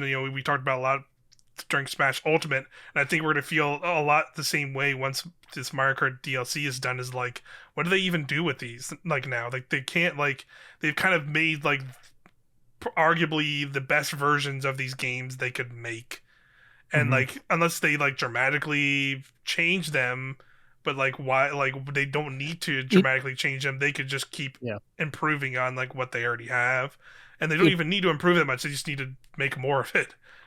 it poises that Mario Kart 9 game way better to be the crossover Mario Kart, because Sure. Yeah. then it is like, okay, you want Mario Kart, like the definitive Mario Kart experience. It's Mario Kart 8 and all of the Mario Kart tracks that have ever existed.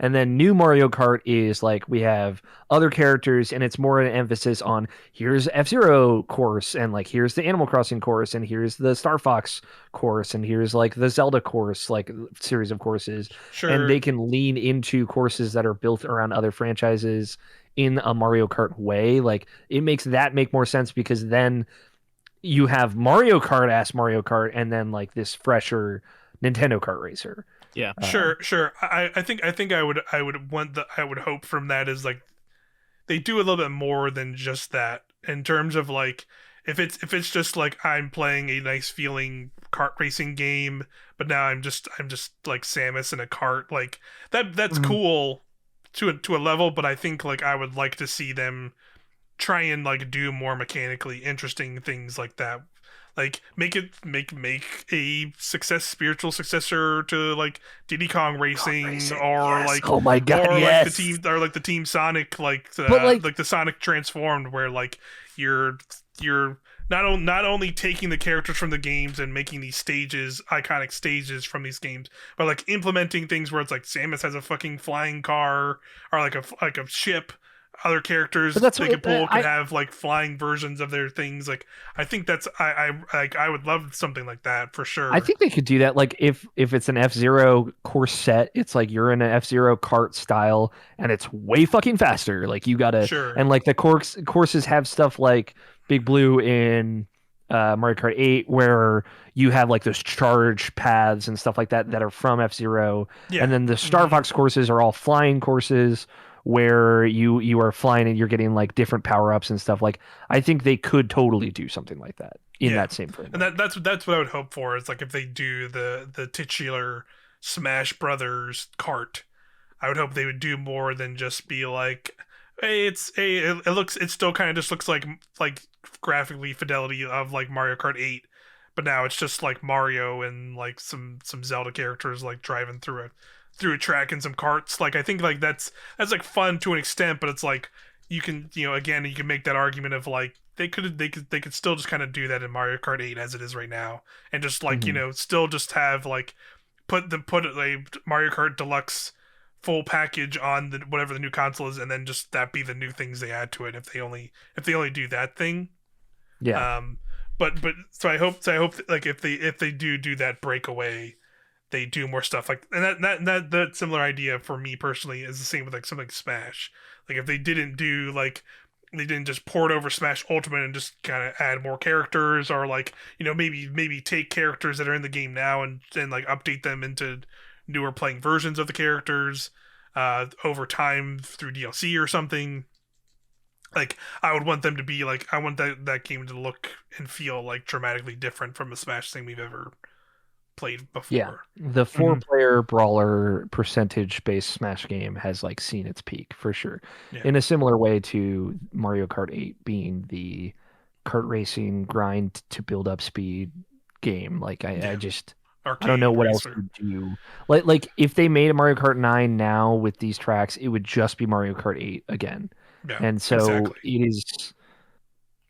it is a cheaper for the consumer, better option. I know, like, in a weird way, like this is like the cheapest thing Nintendo has ever done, but you know, if it was like we're adding 8 new tracks, I think there would be room to be like upset. But like, it's like, why now? 48 tracks. But it's 48 tracks. It's so many. Doubling the amount of tracks that are literally so many. And like literally basically like putting entire other Mario Kart games in this with that amount of tracks, like basically means like I never want to touch Mario Kart on DS in my life. Yes. I would rather die. After this point, it's like I don't feel like I need to ever go back and play some of those older Mario Kart games, because now like more or less like we'll probably have like an entire like, I feel like it's like by the time this is over, they will probably be one of those entire older Mario Kart games that's in this game.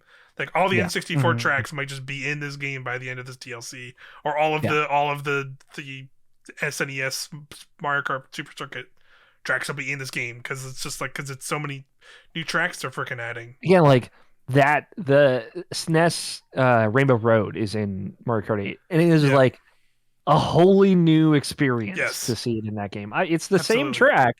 It's got the thwomps and whatnot, but it feels wholly new and fresh and fun. Yeah. And knowing that every Mario Kart track gets that treatment, like there's so many Double Dash tracks that I'm not thinking of. I think there's like another city-based one. I think I know what you're talking about. I know it's the one at night. Yeah. It's like a weird like maze, like it's almost like the Yoshi track almost. Yeah. And I know I the ones I keep thinking of are just Mario Kart 8 tracks, like the pipe one where you get to choose the different paths and stuff like. But yeah, I just like that's so cool. It's so unexpected. It's weird. It is super weird. It's like the most Nintendo announcement ever. Yeah. But it is like, as someone who just loves Mario Kart 8, it is really exciting. It's very exciting. And I like you said, I do hope there's maybe like some other small things, like why not just throw in an extra character? Yeah, I think that will happen too. Like battle mode maps might also get added in this. Throw like Nabbit from those weird Mario Kart games on it. Is Diddy Kong in? Yeah, is Diddy Kong in there? I think he's. Oh no, he's not in there. I it's thought he was. Get Diddy in there. Yeah, get Diddy Kong in there. Before we get Diddy, we need Funky Kong. Funky Kong. Get Funky Kong in there. Let's set the record straight. Maybe he just rides around on a surfboard. I don't care. Yeah, word. That's rad as fuck, actually. That is rad as fuck. Funky mode. Funky mode. There it is. Yeah, I this is great. I can't wait. It makes me think, like, what if they just announced the Smash 3 DLC, like a third Smash Pass? Like nothing's impossible. Nothing. Just kidding. We're doing it again. Yeah. I won't go that nuts, but like, I think stuff like updates to Mario 3D World, or Splatoon obviously is getting a third game, but like updates to, I really think like we're for sure now going to get Mario Party Superstars DLC. Like that'd be awesome. The framework of that game is already built for it. Just like $30, 6 new boards, like, and 100 new mini games, and it's like cool. Fuck yeah, let's go back. Yeah, for sure. I'd be super stoked if they just did that too. We should play that again also, because I've only played it once. Yeah, we should. Yeah, I've thought about bringing it up too, but But non. We got a lot. We got a lot of Destiny going on right now. There's a lot of current multiplayer game going on very soon here. But we won't get into Destiny here. Savathun. But that's largely the direct that we got. Overall, I enjoyed it quite a bit. I definitely think weird one. It was a weird one. A lot of so wild. A lot of neat, a lot of specific. Oh, I guess like the last big thing they announced. Xeno 3. Yes, we should mention Xenoblade Chronicles. Xenoblade Chronicles 3. They did announce it. It was kind of rumored. I think like sort of leaked, speculated. Rumored for so long that it was coming. And then the composer like commented on a Facebook thing saying like, yeah, just wrapped up the score on my next game. It's the sequel to it's like the franchise I've been working on, and it's like, oh, okay, Xenoblade Chronicles 3. I'm curious about this game. Like I was thinking while I was watching it, because I got the vibe. I'm like, yeah, they're probably gonna do Xenoblade 3. I feel like it's a very JRPG heavy direct. It feels like a good place for it. Mm-hmm. I was like hoping they would show combat and that maybe they were like trying something different with the combat, just because like Final Fantasy VII remakes come out and like a lot of action games have shown that you can have cool tactical JRPG combat in an action framework. Yeah. And I was kind of hoping that might be the case for Xenoblade 3. We didn't see any combat in that trailer. Yeah, we haven't seen anything. Just really. Anime. Yeah, it's very much like every other time I've seen like a Xenoblade trailer. It's just been like animes, like JRPG characters slowly running in a like a big open field that looks there's like really a battle nice. happening. It looks really nice. And you're just like, whoa, that's a cool looking area, but it's just like the same it looks visual beautiful. Style, and then you just hear like. The most intense fucking British accents. To do it in my voice. It's like, what we're getting into this battle. Why did you take their side, mate? And it's like, there's a girl with a scythe and cat ears though, so I'm like kind of interested. The Xenoblade fans are stoked. I found out like because I guess the characters are a little bit more normally proportioned in this game. I found out a lot of Xenoblade fans hate the character designs for Xenoblade 2, and I don't know why, but because they're like it's very horny. Yes, it's very horny. All the weapon ladies are like very disproportionate. Horny. Yes, very horny character design. I do have a question. Yeah. Who's buying all these Xenoblade games? It's a huge franchise. That's because really, because I don't like see them chart ever. And they definitely chart. I think like keep in mind like Xenoblade Chronicles 2, which was like the best selling of them, sold like 4.3 million, I think, somewhere in that ballpark. Yeah, and that's like not to slam on another niche franchise, but that's more than Metroid Dread sold at this point. So which is a bummer. Please keep buying Metroid. I know it is by now the best selling Metroid, but everyone should play that game, not just 3.6 million people. Yes, I'll play it when Rookie Mode comes out. I think it's out already. I think that free update was. Yeah, I think that went live that time. That was cool. I didn't expect them, and they're adding a boss rush mode to it, which that's fun. Like I don't care about dread mode, but boss rush because I don't like gimmick difficulties. I really think they're stupid. Same for me, but like that game is for like the speedrunners. Like that game is such a love letter to like speedrunners and like hardcore Metroid speedrunners. So I know that they're gonna love it. I saw somebody. One of the speedrunners who beat Dread Mode last night in 4 hours and stuff. And he had 96 deaths. It was like, oh, nice. I'm like going back to just a minor tangent. Like honestly, a task run of that fucking Dread Mode would be legit as fuck. Yeah, that'd be cool to see one day that might get there. But Xenoblade. I think it's definitely one of those like. It's not in our realm of like video games that we play, but it's like there's like a small sect that are just like really into it and like really like, and I think that's like that a lot how a lot of JRPG games work, where like they have that's kind of where Tales was. They have their crowd, so and their crowd is like somewhere else, and we're not necessarily always in that circle with the games we play and see normally.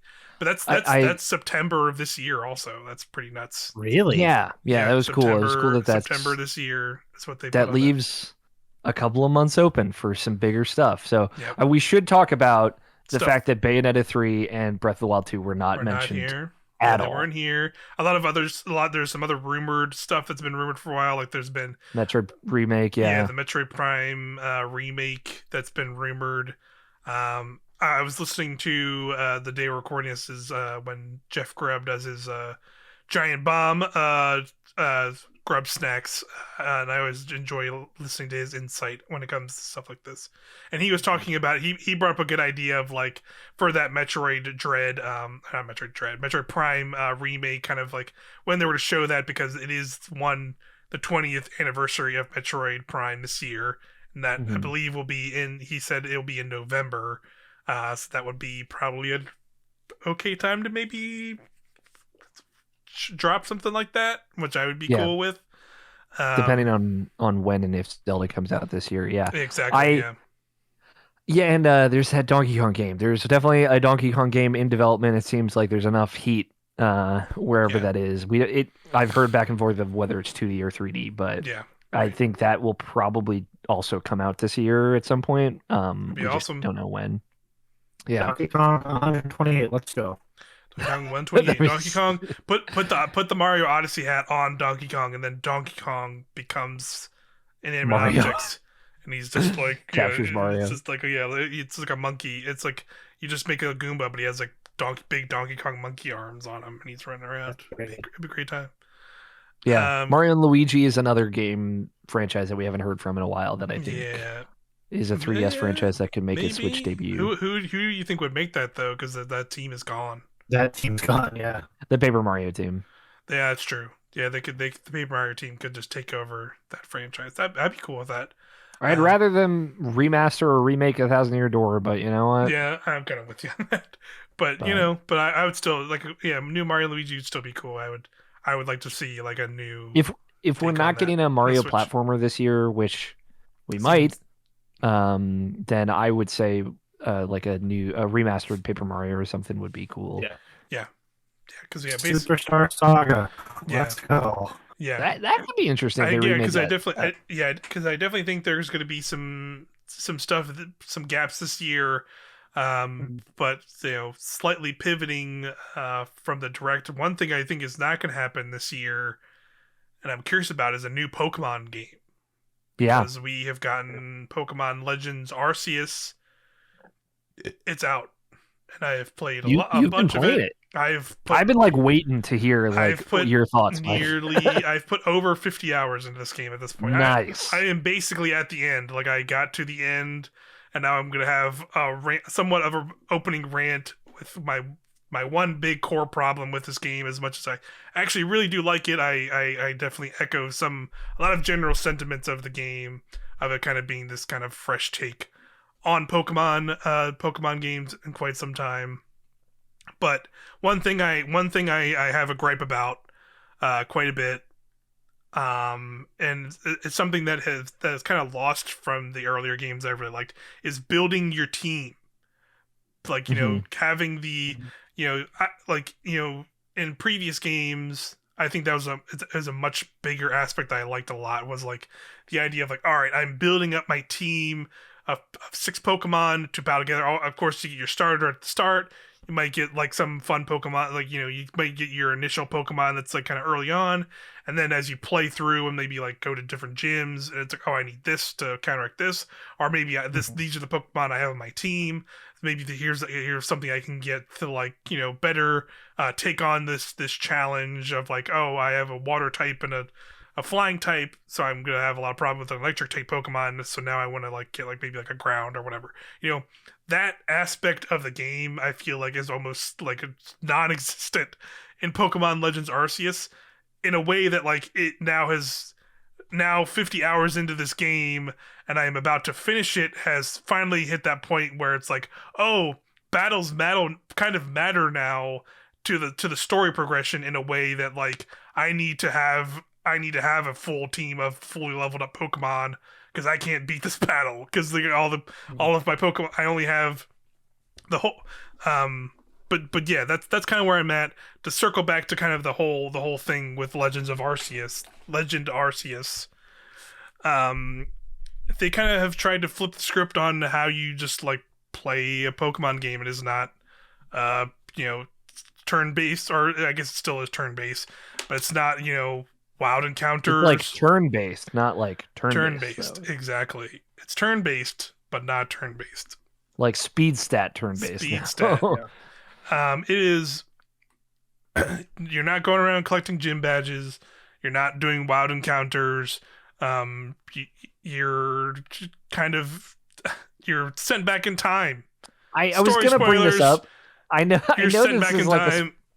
I appreciate they kept this under wraps until the game came out, but like when I found it, the premise of this game is you are sent back in time. Yes, to... you are. Is there a resolution for that? I'm getting to it. Like that seems like it is very much held to the end of the game, in a weird way, and also kind of questionable way. But basically the premise is like you were essentially sent back in time. To the Hisui region, which is basically Sinnoh, the Gen 4 region from Diamond and Pearl, before it became Sinnoh. Like, Hisui was its name before all that. And basically, you land in, and you join this survey corps that has come to the Hisui region to basically study and learn about the region and the Pokemon of that region, and make the first Pokedex for Pokemon that is like in the region. Like there's not been a Pokedex before this, I guess, maybe in other regions, but in this particular one, like that's what they're doing. And like you're given Pokeballs for the first time to use Pokeballs. This is still in a time where like humans and Pokemon are not like best buds, and Pokemon will fucking fuck your shit up, and like humans are I love that so much. Humans are like and humans are like scared of Pokemon. Like you're given like there's main quests, but there's also like side quests where you'll help people, and sometimes a lot of it is like you going out and catching a Pokemon and bringing it back to them, and then realizing like, oh, maybe Pokemon aren't so bad, maybe not, or maybe this one's fucking terrifying, and maybe we shouldn't fuck with this. Like it's like a mixture of stuff like that, which is very fun. Is it Back to the Future 2 style where you brought back a Pokedex with you unintentionally and showed it to them? And they're like, no, so not exactly. So the other thing, the thing you do have with you is a cell phone that very clearly indicates like that like Arceus, the god Pokemon, is somehow involved in you being brought back to time, because the phone is like very clearly like has like the Arceus like golden and white like rings and like shape to it. It's like Persona 5 where Arceus God put the metaverse nav. Yes, and it's like it's called like the Arc phone, and like in the phone you kind of like use the phone a little, like not in like core gameplay, but it is like a story thing that'll like pop up randomly where you're like talking to a character, and all of a sudden you'll just be like, a phone is ringing, and your phone will just like float out and just like start doing weird shit, and it like interacts with like all the weird like time stuff, because there is like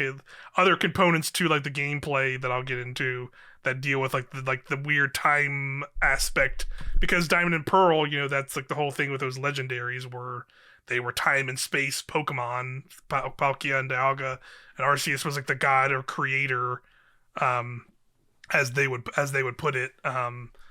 But yeah, getting into it, like again, there's no gym battles, no anything like that. The whole crux of the game is you trying to go out into these open areas, and basically research Pokemon, and you can do that in a number of ways.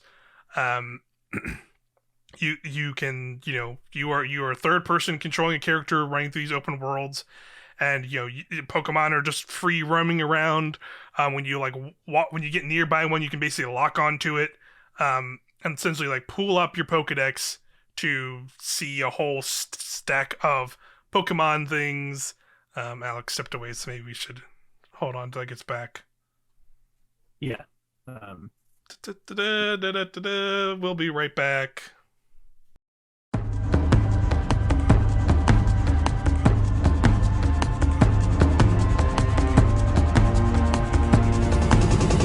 With over 100 new Pokemon in Pokemon Diamond and Pokemon Pearl, they're gonna be everywhere.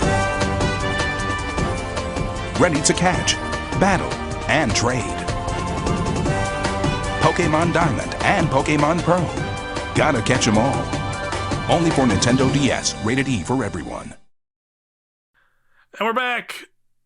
Pokemon Legends Arceus is what I was talking about. It's kind of what I think I left off. I was talking about basically like the kind of the loop of the gameplay. Now is battling is way less of a mandatory thing in this game, and it's more about kind of researching the Pokemon for this Pokedex. And you do that in a number of ways.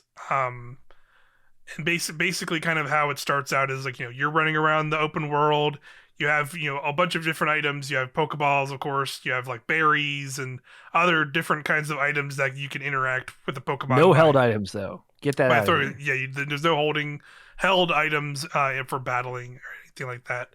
But basically you'll just be running around the world and a Pokemon will appear. All kinds of Pokemon react in different ways. You can have things like, in the first area, you'll see, of course, lots of Bidoofs. And, the Bidoofs, when they usually see you, they'll just kind of be like, oh, hey, what's up? And they'll just kind of, you can just kind of like literally just stand next to each other and just kind of be there and they'll just kind of be whatever. But then you have like, some Starlies or some Starlies. And when you get near them, they'll be like, oh, shit, and just fly the hell away if you just kind of run up on them. And then there's like other Shinx, which is like a little like kind of electric cat Pokemon from Gen 4 as well. And if you run up on them, they'll get an exclamation point, and then this like big red icon comes to screen, basically being like, "Hey, I'm gonna fuck your shit up. You came in my arena. Now I'm gonna battle. Now I want to like attack you essentially and get away from me." And see, like this is the thing about Pokemon Snap that I have always loved and what's drawn me to those games is like Pokemon feeling like they are habitating a space, right? Like, yes. I really like that stuff. Yeah, and there's a lot more of that kind of stuff in this game that works. I think they nailed a lot of that stuff in like a lot of fun ways, because there's a lot more interactions with specific Pokemon, and but also still having a lot of that ridiculous stuff from like other various Pokemon games and like carry that over. Like, like we'll get into when we rank some stuff like Eeveelutions, like, they have all of the Eeveelutions are in this game, so they had to bring the ways that you evolve them from previous games in ways, certain forms, like those previous games did, where you had to like go find this like mossy rock, yeah, in a part of an area on one of these big, so like on one of these big open world maps, you have to like go find this mossy rock in this one particular open world big map. Well, so it's not. So I should clarify. It's not region. It's it's basically like split into like 5 separate zones that you unlock as you progress through the game. So it's not one big open world map. You basically like go back to this central hub town, and when you want to go out on an excursion, you basically go to one of these zones. So it's kind of like a Monster Hunter if you played a Monster Hunter. You go to these zones.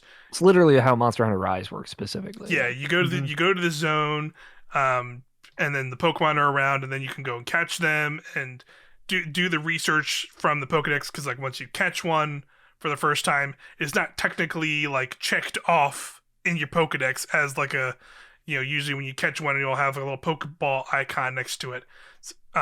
You don't get that immediately now. You now have to update its like research level as a part of that. So that involves like catching it, or defeating it in battle, or defeating it with a specific move in battle, like a move that's super effective, or using the Pokemon in battle and using a specific move, like, having this Staraptor, and you make it use Air Slash a certain amount of times, and that'll give you like a research rank to accrue, and doing the different interactions in the world, where like sometimes you can throw food at a Pokemon, like a berry or different kinds of food items, to like distract it. It'll go run over to the food, and like usually when you when it usually eats a piece of food, they have like little, you'll see when you're like locked onto them, they have icons over their heads, like a almost like a stealth like action video game, where it's like, hey, when it's like a dark orange, they're slightly harder to catch, and then if they're eating or like distracted, it'll turn like yellow, and then they'll be easier to catch. Or if they're like full on like asleep or like doing specific things, it'll be like bright green, and that makes it even easier to catch. And then like it'll also dictate from like if you're throwing a Pokeball at its face or you're throwing a Pokeball from behind it, like that'll also dictate like how well the catch rate will be on a Pokemon as well. That's cool. So yeah, there's stuff like that, which is cool, and like sneaking up on, like I was saying, like some Pokemon will just run away from you. It's like, crouching down and like getting into grass and like kind of like slowly walking up to some Pokemon like does matter. So you can't just like run up on stuff. And again, like even if it's like a big Pokemon that'll just run up and fight you, like that's also an important way to like know how you got to maneuver around the world. So that stuff has all been fun.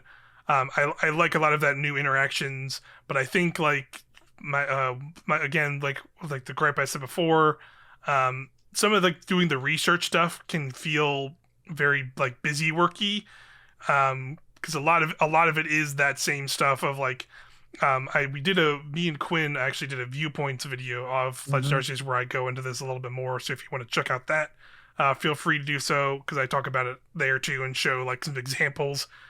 But like a lot of it is, and some of it's also like my brain.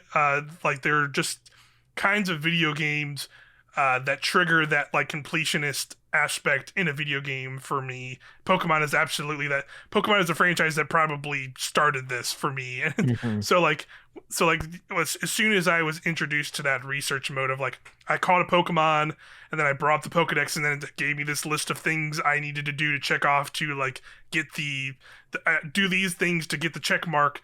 And then that gives you the actual check mark to like them completed Pokedex entry. As soon as I saw it, it's like, well, I'm going to do this for every fucking Pokemon that's in this game, because that's just how I want to do it.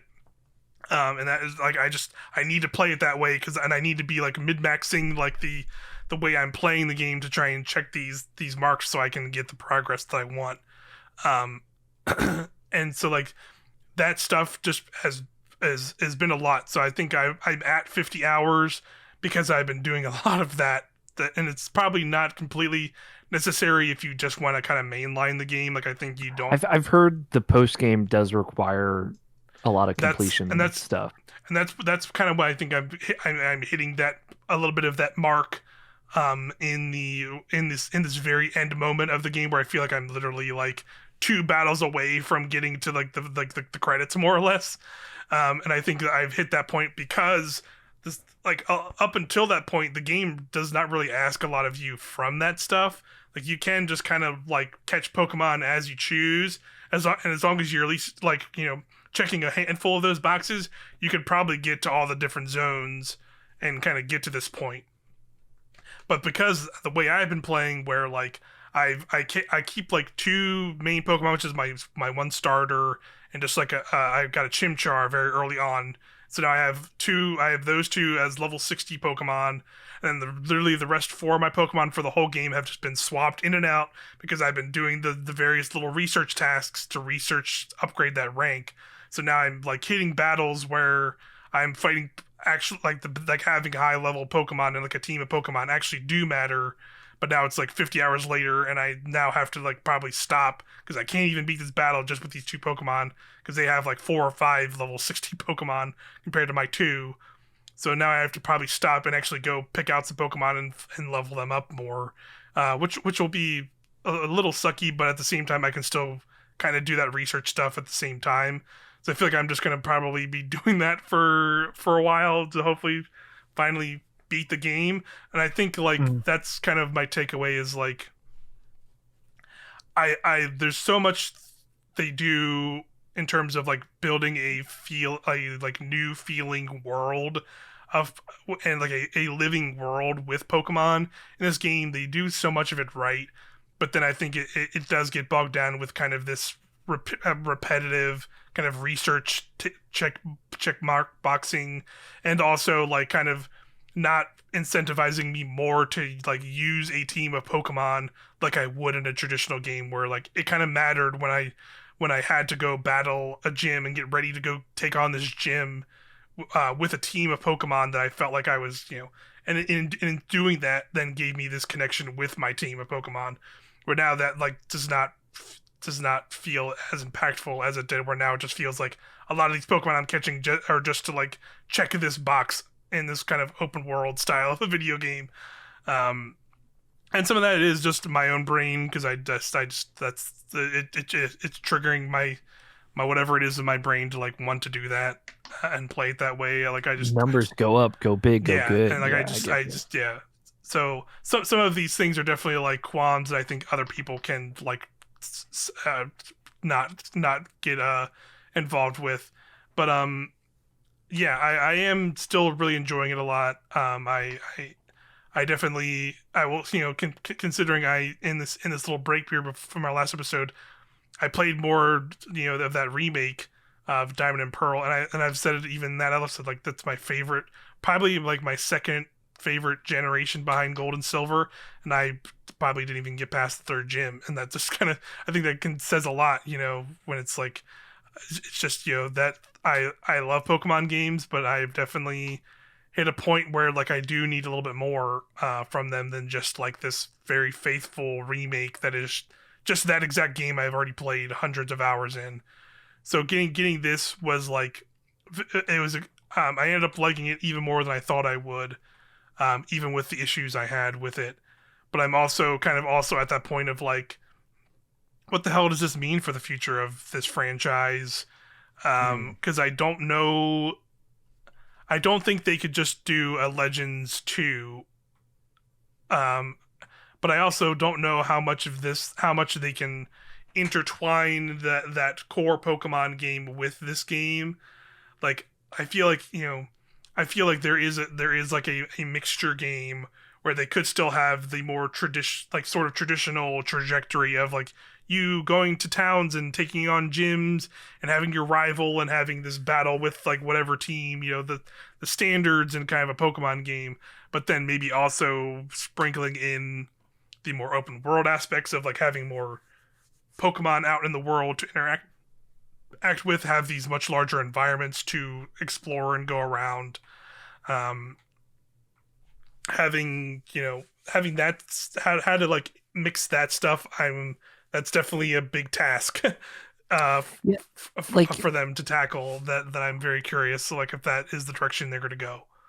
yeah, seeing this game, like I like a lot of this game. I haven't bought it yet. One, because I just wanted to hear what you thought first, and two, just like I'm not trying to spend a lot of money right now, and I got Destiny and Horizon and a lot of other stuff happening. So yeah, I've been waiting. This is something I might come back to though. I think if I were to like look at this and look at regular Pokemon, I just like I like this as an idea of like how you play Pokemon, like how you catch your Pokemon and interact with them, and like they're out there and they're cool and they're doing their own thing and it makes them feel like characters and stuff. Like yeah. I think what I would do would be like interject like that non-linearity to it. Like, you start at the beginning, everyone starts at the same spot, but like they can kind of go in any direction, and like it's all gonna funnel back to the Elite Four, but everyone's like Pokemon journey can then be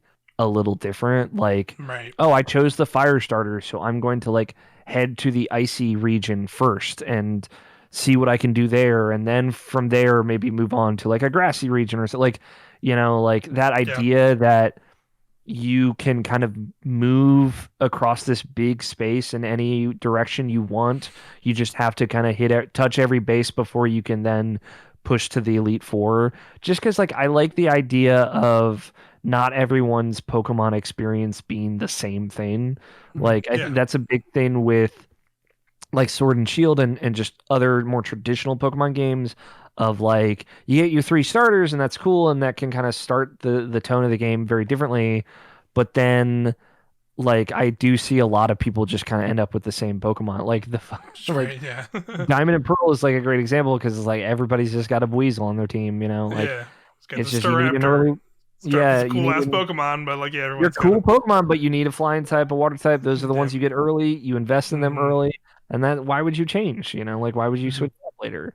So the idea that you could get very different Pokemon early on or at any point in the game and build a team kind of in a different order, I think would be like a really great direction I'd like them to see. And like I know this game has issues that people love to complain about, like how it looks and stuff. Like But and it's valid. I think like especially like compared to other game, like look at that Xenoblade Chronicles 3 trailer. And it's like, man, that game still looks pretty beautiful. Yeah, for sure. I think like I am stoked that Game Freak tried something different. You know, this is them. This isn't like the Pokemon Mystery Dungeon team doing this, right? Like this is Game Freak, the core team. And I know it's easy to be down on it, and it's easy to look at it as like, well, they don't need to try because it's going to sell well, and it will. I'm sure Pokemon Legends Arceus. I'm pretty sure I saw the other day they already said it's like over 6 million. Yeah, and it's been out for like 2.5 weeks. Yeah. Like, I know there's that frustration of like, fuck Game Freak, they're so lazy, like they're not going to try because they don't have to. Right. But I do like, as much as this game has a lot of not try hard things in it, I do think this is them like listening and trying something different. Yeah.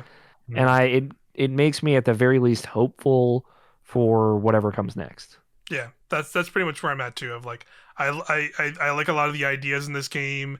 It's not a perfect game, but it makes me very interested to see, more excited than I've been in a long time to see like where the franchise is going to go, because they did do a lot of different things in this game. Never what I thought I would be, get in a backpack on a weird Hisuian version of a Hisuian evolution of Sneasel called Sneasler.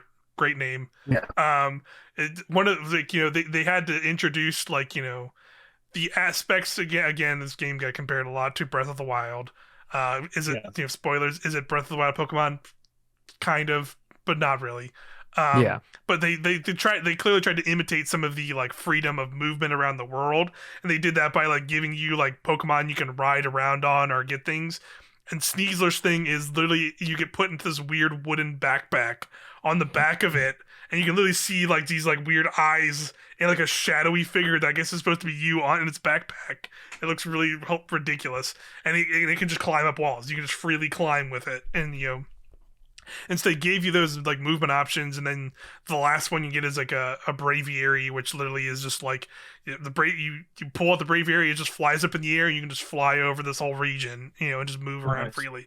And it's cool, and that's cool that they add that. But yeah, it's a lot of ideas like that are just like, how would this, how would they able to be?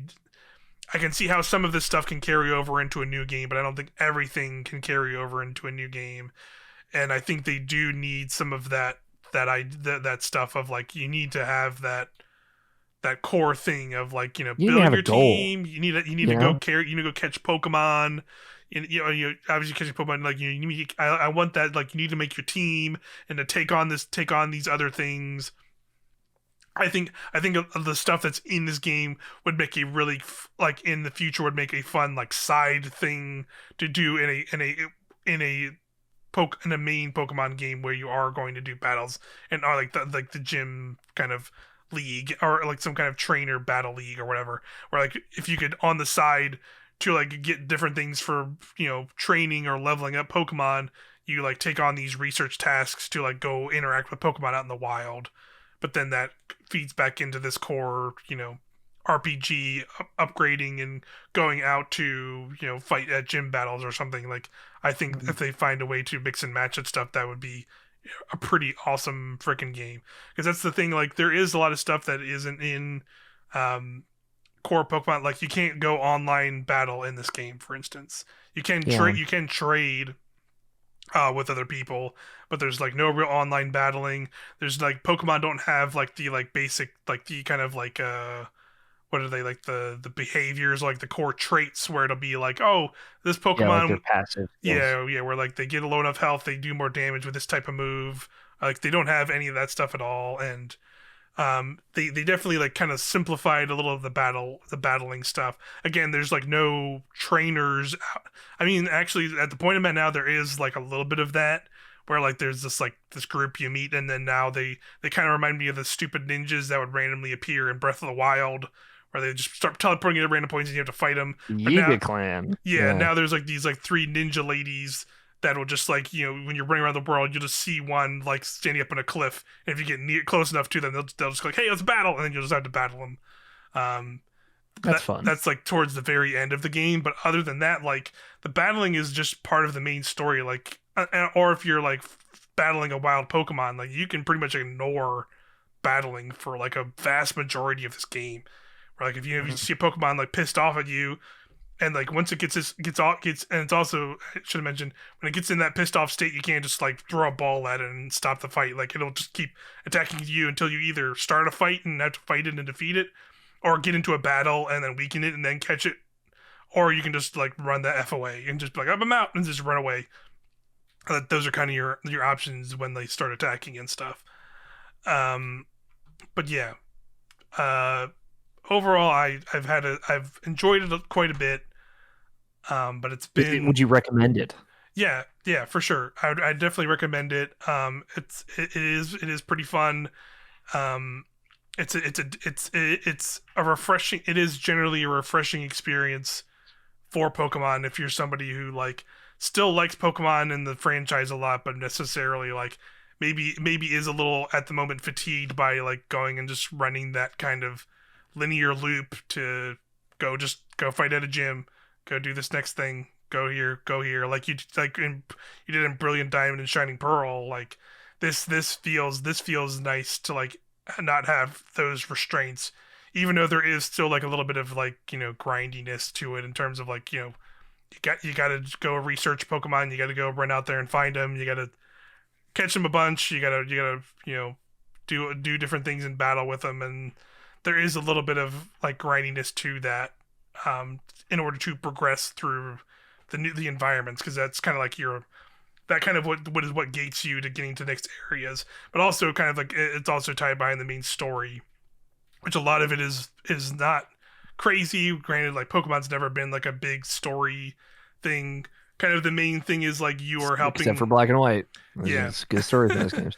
Kind of one main thing also, which was really weird, is there's like boss battles in this game, because basically as you go to these environments, you're helping these like they're already clans, like there's like the Diamond and the Pearl clan are already in these environments, and they're these like I forget the term. Alpha Pokemon, right? There is alpha Pokemon. That is another thing I can mention. There's like the special ones. They're called noble Pokemon, and like these are generally like the new regional variants of Pokemon. The first one, which I didn't even realize is a regional variant, is called Cleavor. Yeah, the Caesar one, right? Yeah, and he's like a new evolution for Scyther, which I didn't even realize until I played the game and got to that point. I was like, oh, okay, I didn't even. That's the one they keep showing in all the trailers and stuff. Yeah, and it has like the two big axe arms.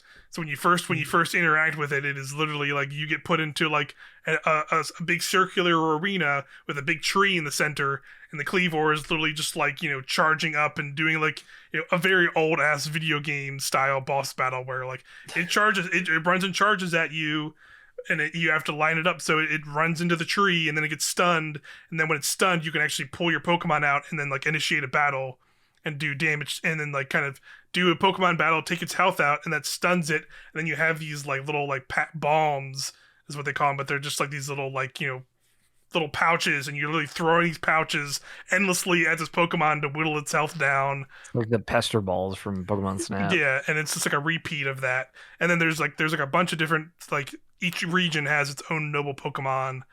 We fight one of those in the viewpoints that me and Quinn did as well, like the one that's after that, which was a little bit different. And then I've done all of the other ones. I say like this. I'll spoil one, which was my favorite, which was Hisui and Arcanine, which is you go to this little volcano island and you fight this Arcanine, and it's pretty cool because it's like you're like on this like kind of like 4-pronged like little island surrounded by lava, and it's like jumping around and on these 4 areas and like rushing at you and leaving like fires, so you have to like kind of roll around and dodge out of its ways. And it's a little bit more intense than the other ones because it is like a smaller arena compared to the other ones you're in, which I thought was kind of neat. But they also feel very much like if you played a video game in the last like 10 years, you've played a boss battle like this in a video game at the same time. Sure. So it feels it's fun for this game, but I don't think you need to have boss battles like this in a Pokemon game. You can just have this other thing, like you mentioned. They have these alpha Pokemon, which are literally all it is these Pokemon are just like double the size of a normal version of the Pokemon, and you can just find these out in the world. There's some that spawn specifically in places guaranteed, but some are also just like randomly, like it'll take a place of like a random Pokemon that can appear out in the world. And, like, that's cool. The first one you'll probably see is always the most terrifying one. And I've definitely seen a lot of Twitter clips and clips on various social media of this alpha Rapidash that you find in the first zone, and it's like literally kind of like, because it's literally like you walk out of the main area. And if you just like walk down the left, like kind of like walk to the left and kind of go down this hill, it's kind of just already there, like almost immediately. And it's level 40, so you just like immediately see this big ass Rapidash that's like huge and has glowing red eyes, and you're just like, oh Jesus. And there's a bunch of those around the environment, and that they become cool too, because like as you level up and then can go fight them, they will drop like the XP experience candies that they introduced in Sword and Shield, where you can like just give them to your Pokemon and quickly level them up, which is nice. But yeah, Pokemon Legends Arceus, it's fun, definitely an enjoyable experience for me, and I definitely recommend it for people who are like somewhat curious about Pokemon games, because even with its minor issues, I think it's still a lot of fun and different, and just kind of a little bit of a fresh take on a Pokemon experience. What are your just last thing, and then we'll start ranking some Pokemon here. What are your how do you feel about how it looks? I will admittedly say I think I've hit the echelon of like, I don't think they could release another Pokemon game that looks this bad, this not visually great. I think there are parts of it that I think like the Pokemon models themselves and the like human character models all look pretty nice, and like the little hub village you are in, actually I think like there's like some of the areas of that look totally fine, I think. But it's once you kind of go into, I think a lot of it is like when you're out in the open world and you have those moments where it's like, oh cool, I'm gonna get up this hill in any open world game, and I'm gonna look over this cool vista, and you walk up there and you go, and it's like, is that water over there, or is that like that little, or is that a piece of glass? Is that piece of glass? Like that little crevice over there looks kind of like a butthole. I don't even know what this is. Like you kind of lose. It doesn't make it unplayable by any means. That's like I wouldn't go that far. Breaking. But it is. It kind of kills some of that wonder of like, I'm exploring this new world and there's Pokemon everywhere and it's cool, and then don't look over there, that looks rough. Ooh, like, it's a little, sometimes at the end the frame rate's like not terrible, but like I've definitely hit parts where like it can hitch up a little bit when you're running around and a lot of stuff is happening. But yeah, it's I think it's still worth checking out, and as a longtime fan of the series, it makes me excited to see them try new stuff, like you said, and what that means for the subsequent games. I don't think we'll see that this year. I think if any, we'll get lucky and see whatever that is next year in 2020 or 2020 end of 2023 or even 2024. But who knows? Yeah. But yeah, I still feel like we'll get a Let's Go remakes. Probably before the next one. So yeah, we'll probably get some kind of remake or another different style Pokemon game before that for sure. But let's do it. Let's wrap up here with some ranking, as is tradition when we put on your lab coats, gentlemen. Check out a Pokemon game. I'm gonna put on my lab coat. I'm gonna ask that I go first because I have a prop. Okay. You have a prop. Yeah, he has a prop. He did mention that. Okay. To us. So you can go first, Quinn. Go ahead and go first. I hope. Yeah, I was gonna say this might be unfortunate because your camera's not been the greatest on this video. But we'll see what we can do here. Go for it with your prop. Okay, so the first one we're gonna do. Let me copy this and open the Discord chat. It is going to be Sylveon. I have to open with this because obviously I think Sylveon is the best Eeveelution. Okay. They're adorable. Strong words. I think it's the best next to like Leafeon and Glaceon. So, okay. Really, I like those ones. I'll say I do. Sylveon's the one I've messed with the least as far as playing the games. Mm-hmm. Yeah. Same, but I just love how fucking adorable this thing. Yeah, the bow is a nice touch. It's like the cutest fucking evolution. It really is. I mean, it's a fairy type. It's like that's kind of like fairy type's whole thing is we're adorable, except for Mr. Mime. But yeah. But no, that's it. It's Sylveon. It's Sylveon. It's cute. Yeah. It's cute. What's oh, you're pulling up the rankings there, Alex? I'm pulling up the number. Okay. God, I'm gonna turn off my camera now. But yes, this is my prop is a fucking stuffed Sylveon. Number 700 even. I like it. Oh wow. What would you give Sylveon? A 10. Wow. Just starting with a big one, huh? Yeah. I also just before you give your rankings, I would like to read the next entry from Arceus. It emits a soothing aura from its ribbon-shaped organs. It wraps these appendages around quarrelers to instantly restore calm to their situation. Did it just say the ribbons are organs? Yes. Okay. So I think Go ahead. Yeah. It calms people down. It stops fighting. I'm just reading. I'm reading some biology reports. Yeah. There are 2 bows on its body, one at the base of its left ear and one in its neck. Each bow is pale cream pink. Centers of the tail is a pair of ribbon-like feelers. The feelers are pale cream with light blue tips. Before the tip of each feeler is a pink and then a dark blue stripe. I really don't like referring to its ribbon things as feelers. Yeah, feelers or organs. I was not prepared for that. At all. Sylveon's ribbon-like feelers emit soothing aura that erases any sense of hostility, enabling it to stop fighting. This just turned into Sylveon was like for like the cute like gamer girl feel to like the creepy sicko horny fuckers who are like, I want the Sylveon to touch me with its feet, with its ribbon feelers, its ribbon organs on my body. Yeah, that is. I mean, I like it because it's like, yo, stop fighting. It is a sweet sentiment. It's just the execution. Yeah, it's creepy as fuck. Yep. Yeah. You know what? I'm kind of now we're talking about it, I'm kind of coming around on it though. Oh, no. What do you want to give it, Mike? I'm giving it a 6. All right. Wow. I like Sylveon. And I'll say it was going to be a 6 even before we learned about the organ part. The organs. I like Sylveon. I'll give it an 8. It's cute. I do think it is very cute. Which brings us to I probably fucked that up because I hit divide early. You can tell me your next Pokemon while I figure this out. Mike, you can go next. I can go next. So I'm. Let me see. I don't know if I can do this.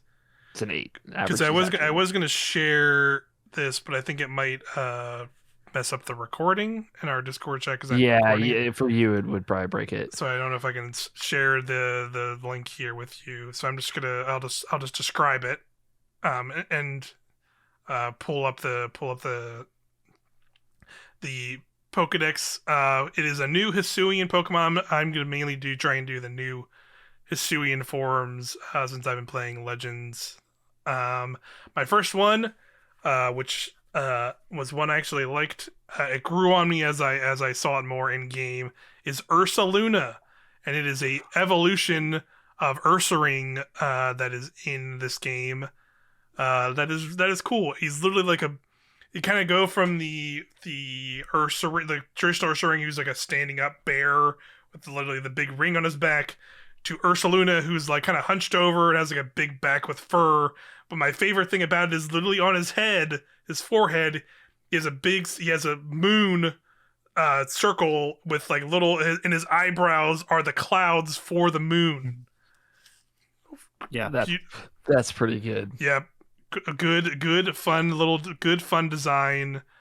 That I like. It kind of saw it. I remember seeing it I immediately saw it before they released the game and like some of the leaks that the game had, and went like, whoa, that's a little weird. But then once I got into the game and started seeing him more, and I realized like the little moon design on his head, I definitely liked him a lot. And he's also you use an item during a full moon, which is yes, also cool. And to evolve the Ursa Ring into Ursaluna, you have to get an item that's in the zone where you first meet in Ursalunas, or Ursa Rings and all of that, or like in the area, and you have to give him that item under a full moon, which is pretty fun. Pretty metal. I like it. Pretty metal. He is also one of the Pokemon you get that you can ride on in Legends Arceus. I think I get him right at the end of our viewpoints. But he's fun because once you get on him, he's like the one. He's like a Pokemon that when you're riding around on, he gets like little waves in front of him to dictate where like items hidden, and you can dig up in the ground with, so you can like ride around on him. And as you get closer to items, he'll like sniff them out and start moving much faster and like kind of running in that like direction, which is kind of neat.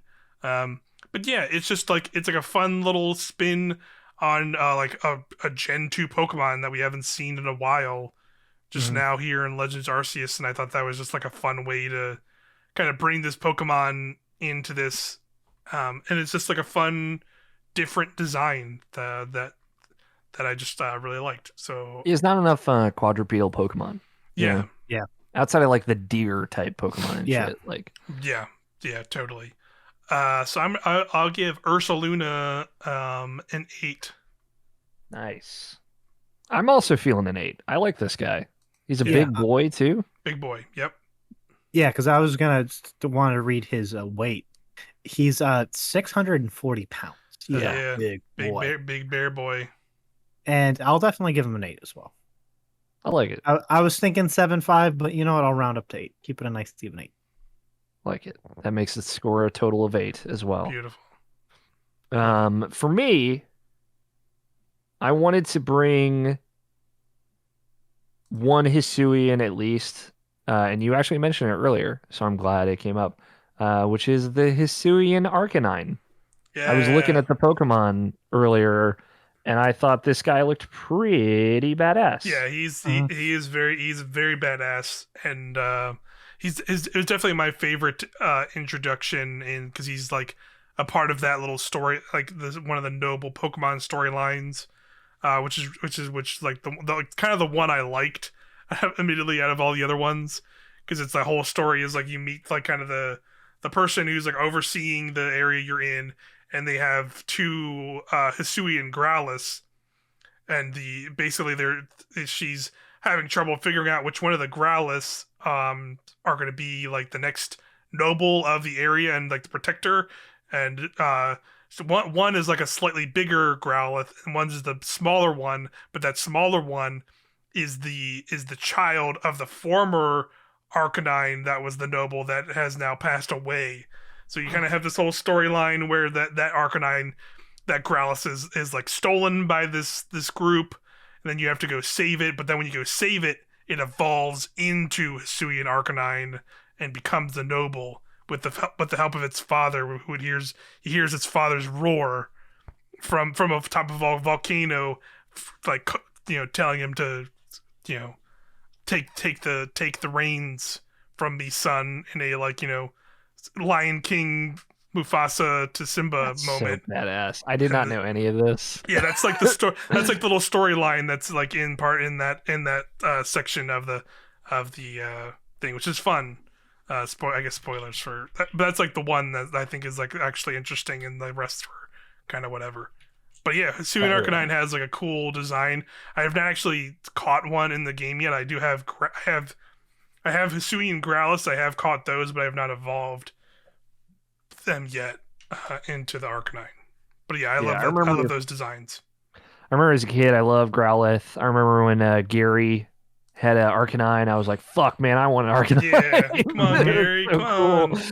I like the black and red too. I think it's just cool. After hearing that story, I'm definitely gonna give this big boy a 9.0. Yeah, I'm with you. I'll give a 9 as well. Yeah, I'm gonna give it a 9, and I'm gonna read its Pokedex entry because it's fucking badass. Dwells on sacred peaks perpetually covered in snow, said to appear to virtuous people who have lost their way on mountain paths. It guides them back down to the mountain's base. It's literally the Saint Bernard of Pokemon. Yeah. I love it. I grew up with Saint Bernard dogs, so that is I'm changing myself to a 10. Fuck it. I love it. Yeah. That's awesome. It's fucking, yeah, it's like super red, and it's like a humble Pokemon too. Yeah, I love it. Good vibes. So that's a 9-3 total there. Quinn, back to you. Back to me. Okay. So three each is good, I think. Yeah. Yeah. I did not choose any Hisuian Pokemon, but I did choose some of my favorite Gen 1 Pokemon. So here you go. Number 2 from me. Tangela. Oh, Tangela. Tangela. Freako. I love him. Full Freako. I love Tangela. I remember seeing him in Fire Red, and I was being like, yo, this guy's a fucking weirdo, and I love him. He's just literally a bush. Yep. But not a bush, like a cold spaghetti bush. Yeah. And it's just, I don't know, he's just got eyes and he's cute as hell. His little red booties. I do like that he has shoes for whatever. Yeah, he just has shoes. And please don't look up the weird photoshops of people putting real feet on Tangela. Oh no, I'm good. After the Kirby Why stuff, would you ever tell me that? or the toad No, stuff. I'm just saying, the Kirby ones exist, so there's probably a Tangela one. I have not seen it, but it probably exists. Definitely. Yeah, I'm telling people don't look it up. Protect yourself. And I remember when I saw that Tangela evolved into Tangrowth, and I was like, "This is nightmare fuel." Like genuinely. Here's the Pokemon Sword Pokedex entry. Hidden beneath a tangle of vines that grows nonstop, even if the vines are torn off. Didn't need to know that. Yeah. This Pokemon's true appearance remains a mystery. It's true. There's a side quest in Legends Arceus where you have to go catch a Tangela and give it to a lady, and it takes some of the vines from it to make medicinal herbs. So basically, Tangela is some form of weed in Pokemon. That's what I'm going to tell you. Hell yeah! Yo, we love this. Burn that bush. Yep. Get some of that. Get that Tangela. Should we give Tangela a score of 420?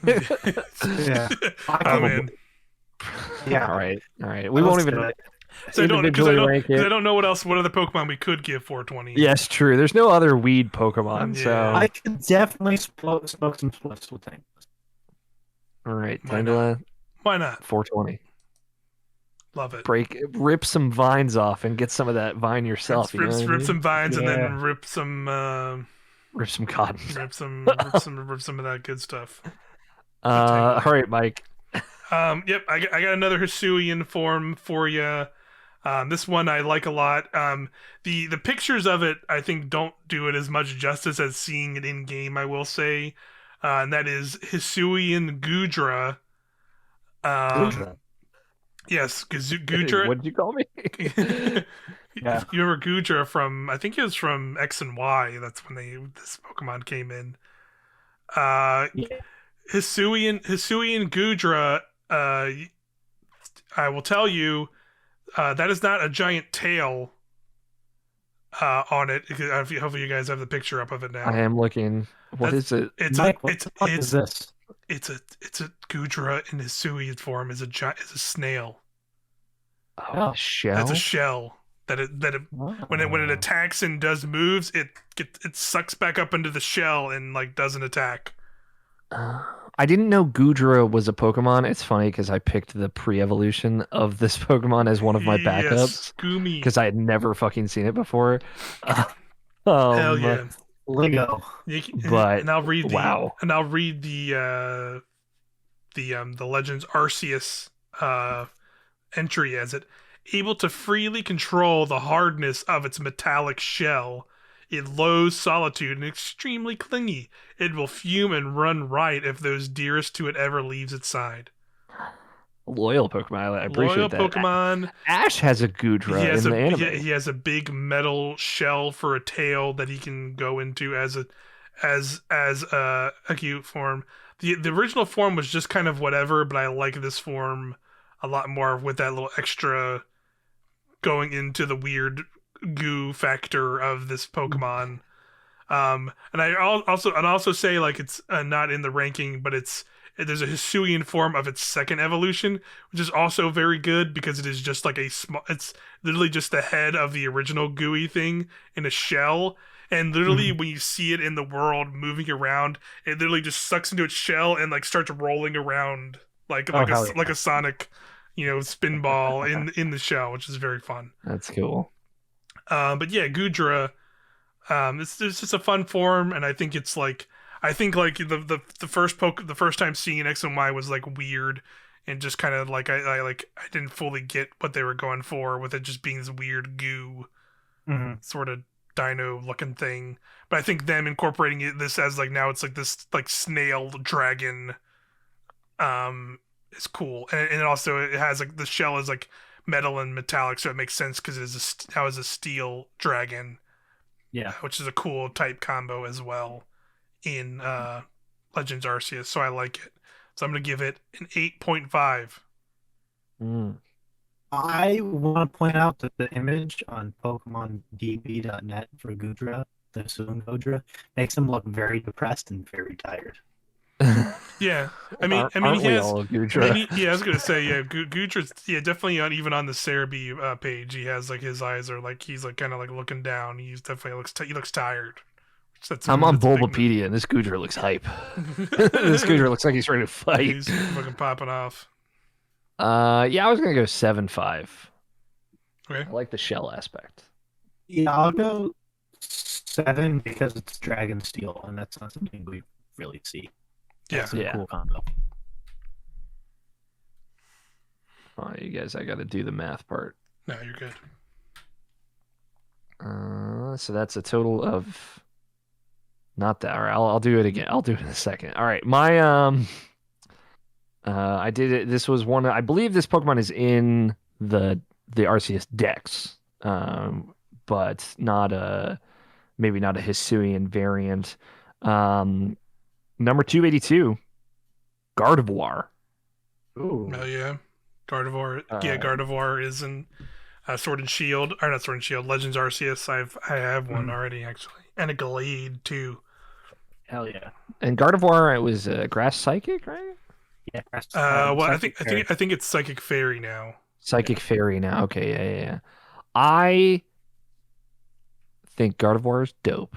I'm not one of those weird horny people about Gardevoir, like a lot of the humanoid definitely some horny Pokemon. People out there for Gardevoir, that's for sure, yeah. But I think Gardevoir is really cool, and elegant. I appreciate the elegance factor.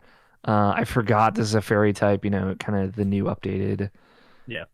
But yeah, nothing like, I'm not talking about getting your hair blown back by a Pokemon here.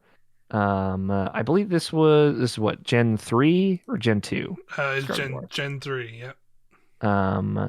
Gen 3, yeah. It's another Smash Brothers, shows up in Smash Brothers a lot too. It's in Pokemon Unite. I remember they added it to Pokemon Unite. She looked cool. Yes, there. That's right. Here's a Brilliant Diamond Shining Pearl Dex entry. It will try to guard its trusted trainer with its life. It has the ability to see the future.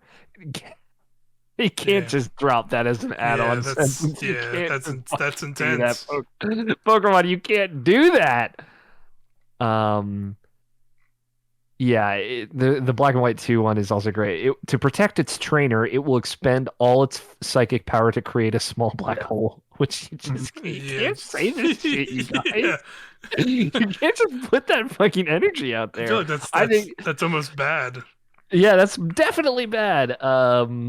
But I think Gardevoir is cool. I didn't know about the loyalty factor too. That's bonus points for me. So I'll give it 8.0. 8.0. Yeah, I like Gardevoir too, even with that the weird Freako stuff with it. So I can give it an 8 as well.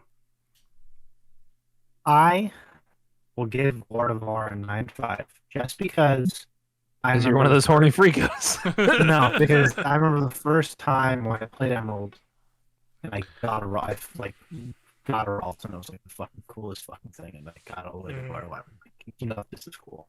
I have a lot of like nostalgia for this evolution and the shiny skirmish that I found in my first playthrough of Emerald. So Yeah, anytime you get a shiny, I want you all to know, outside of Let's Go, which I do not count, I've never caught a shiny Pokemon in my life. Yeah, not once. That's how rare they are, to be fair. Yeah, they are pretty rare.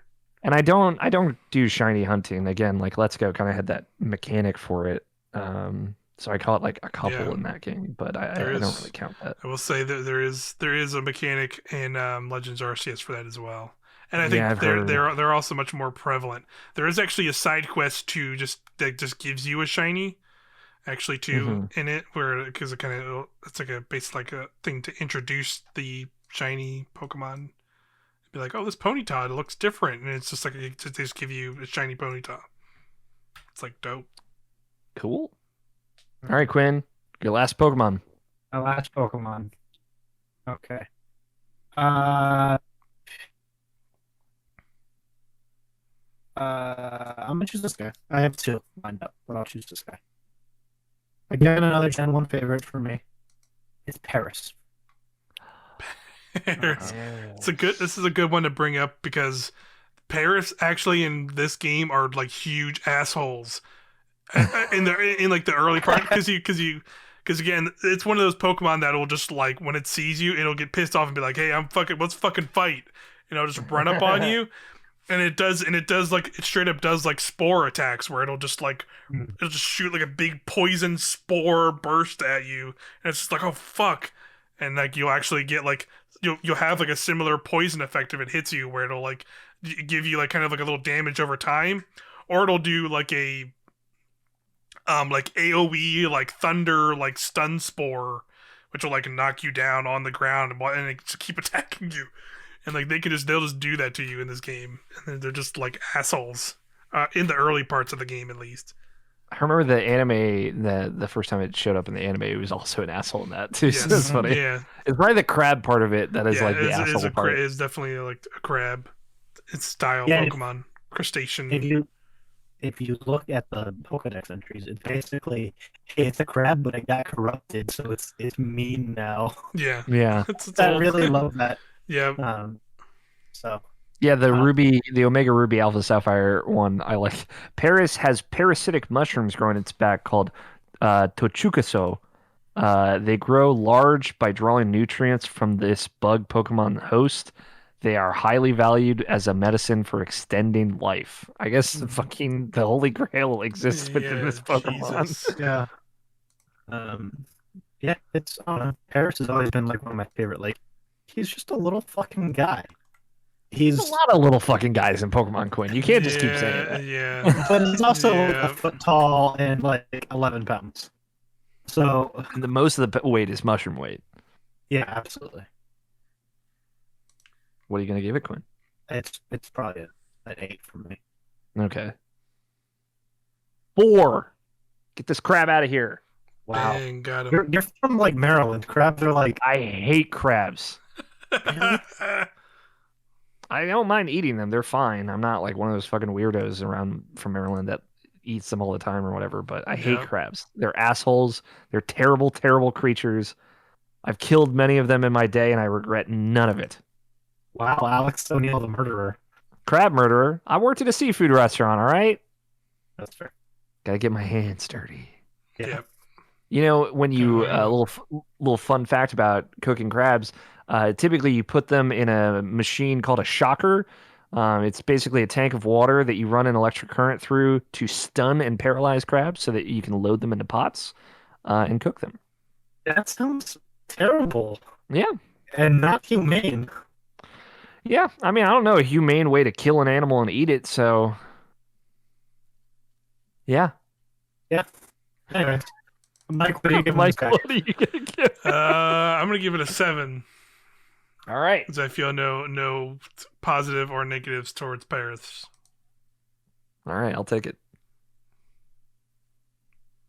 Mike, it is your last Pokemon. It's my last Pokemon, and I'm gonna sort of cheat for this and do two because they go into the same category. And this also, again, this is spoilers, but also in the same way, I have no full context of this spoiler, because there are it's two legendary Pokemon, Dialga and Palkia. Dialga and Palkia have new forms in this in Legends Arceus called Origin forms.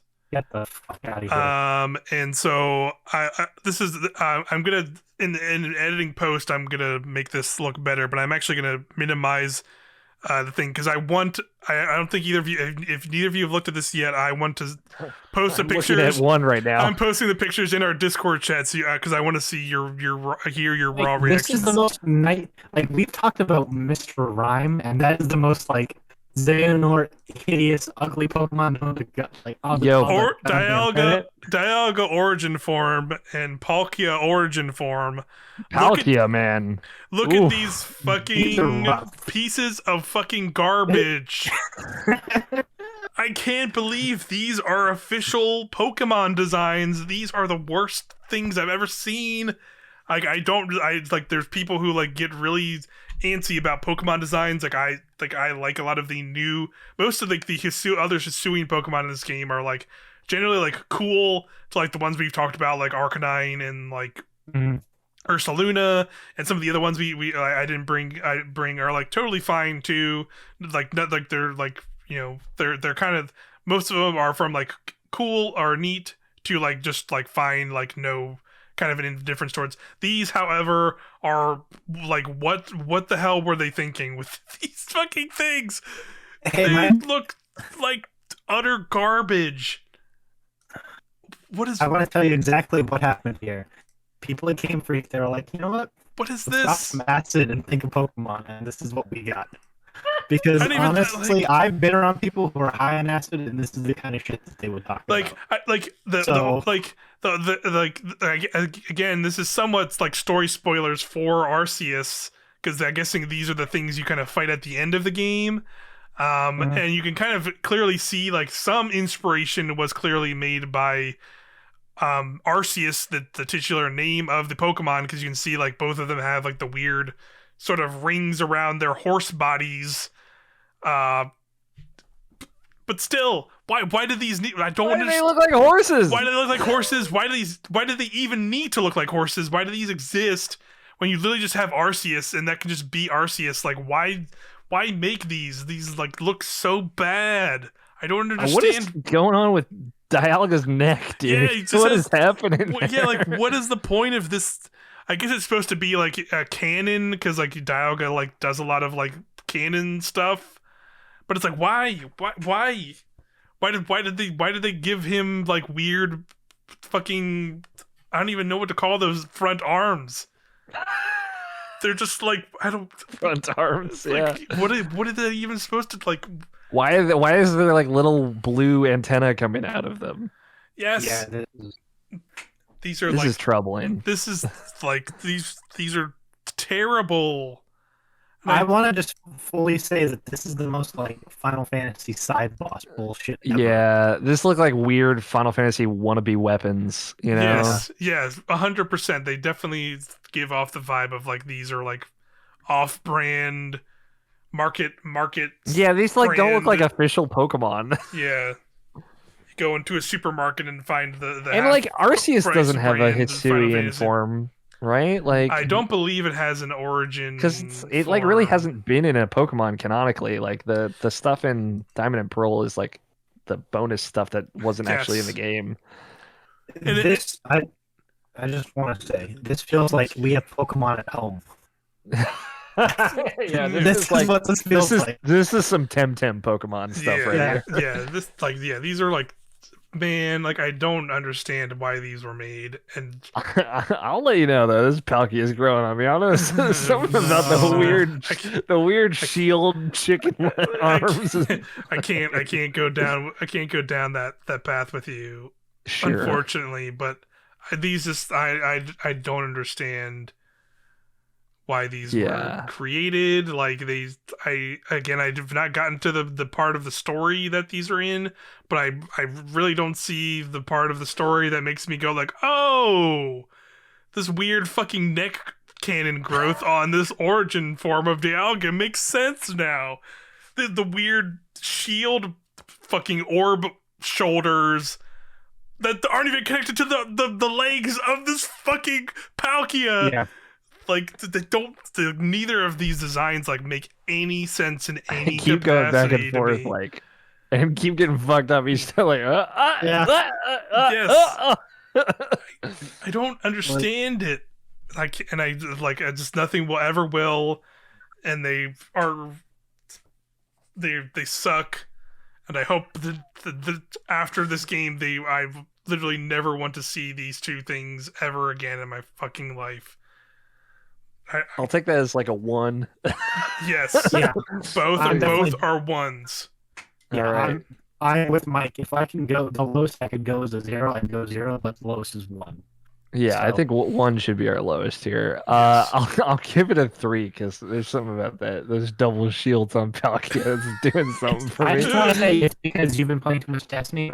I keep thinking that the Titan knights from the fucking hive with the 2 shields. That's what I keep thinking. Take something so nice, aesthetically pleasing, and well designed, and compare it to this fucking Palkia. You fucking pieces of shit.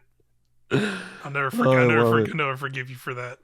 That's fine. I can live with that. It's weird dumb shield. The total's 1.7. Just so you know, I threw it off by just a little bit. That's the lowest we've ever gone. I think they're. Oh well, I don't know. We gave Mr. Mime an X.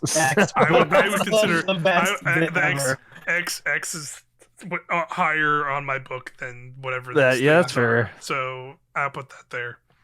All right, well, my last Pokemon is also a Pokemon that I think sucks, which is Jolteon, number 135. Damn. Jolteon sucks. Look at this dumb Pokemon. Nah, I like Jolteon. Actually. I like Sylveon and Flareon and Vaporeon fine. I think Jolteon sucks. I would agree. It's kind of like Zapdos. It's just the weakest of the birds. It's just the weakest of the Eevees for me. I don't like listen, this isn't like Bidoof levels of hatred here. I just think like Eevee is cool and almost all the Eeveelutions are cool. This is the one that I think is just, I don't like it. Let me looks mean. Let me break off a little piece. I think that makes it interesting than just like every one of them is just some form of... Yeah, that's not my issue. Some form of just like, I don't know, this is just kind of a cute dog. Like this is at least like an like a different design of a dog compared to every other Eeveelution, which I think... Sure, it's just too spiky which for me. I can appreciate them like making this dog that's a little bit different than everyone, where I literally have the Eevees up right now on my face, and like the ones after the original 3 like literally all have the same exact like body like type, ears and like body type, and like similar size, where like Jolteon and like Vaporeon and Flareon at least were like clearly like designed around like looking as like different kinds of dogs. Where this is like they've just like they're the Eeveelutions, and now they've just kind of sort of slightly altered them to kind of fit the aesthetic of a type. Yes.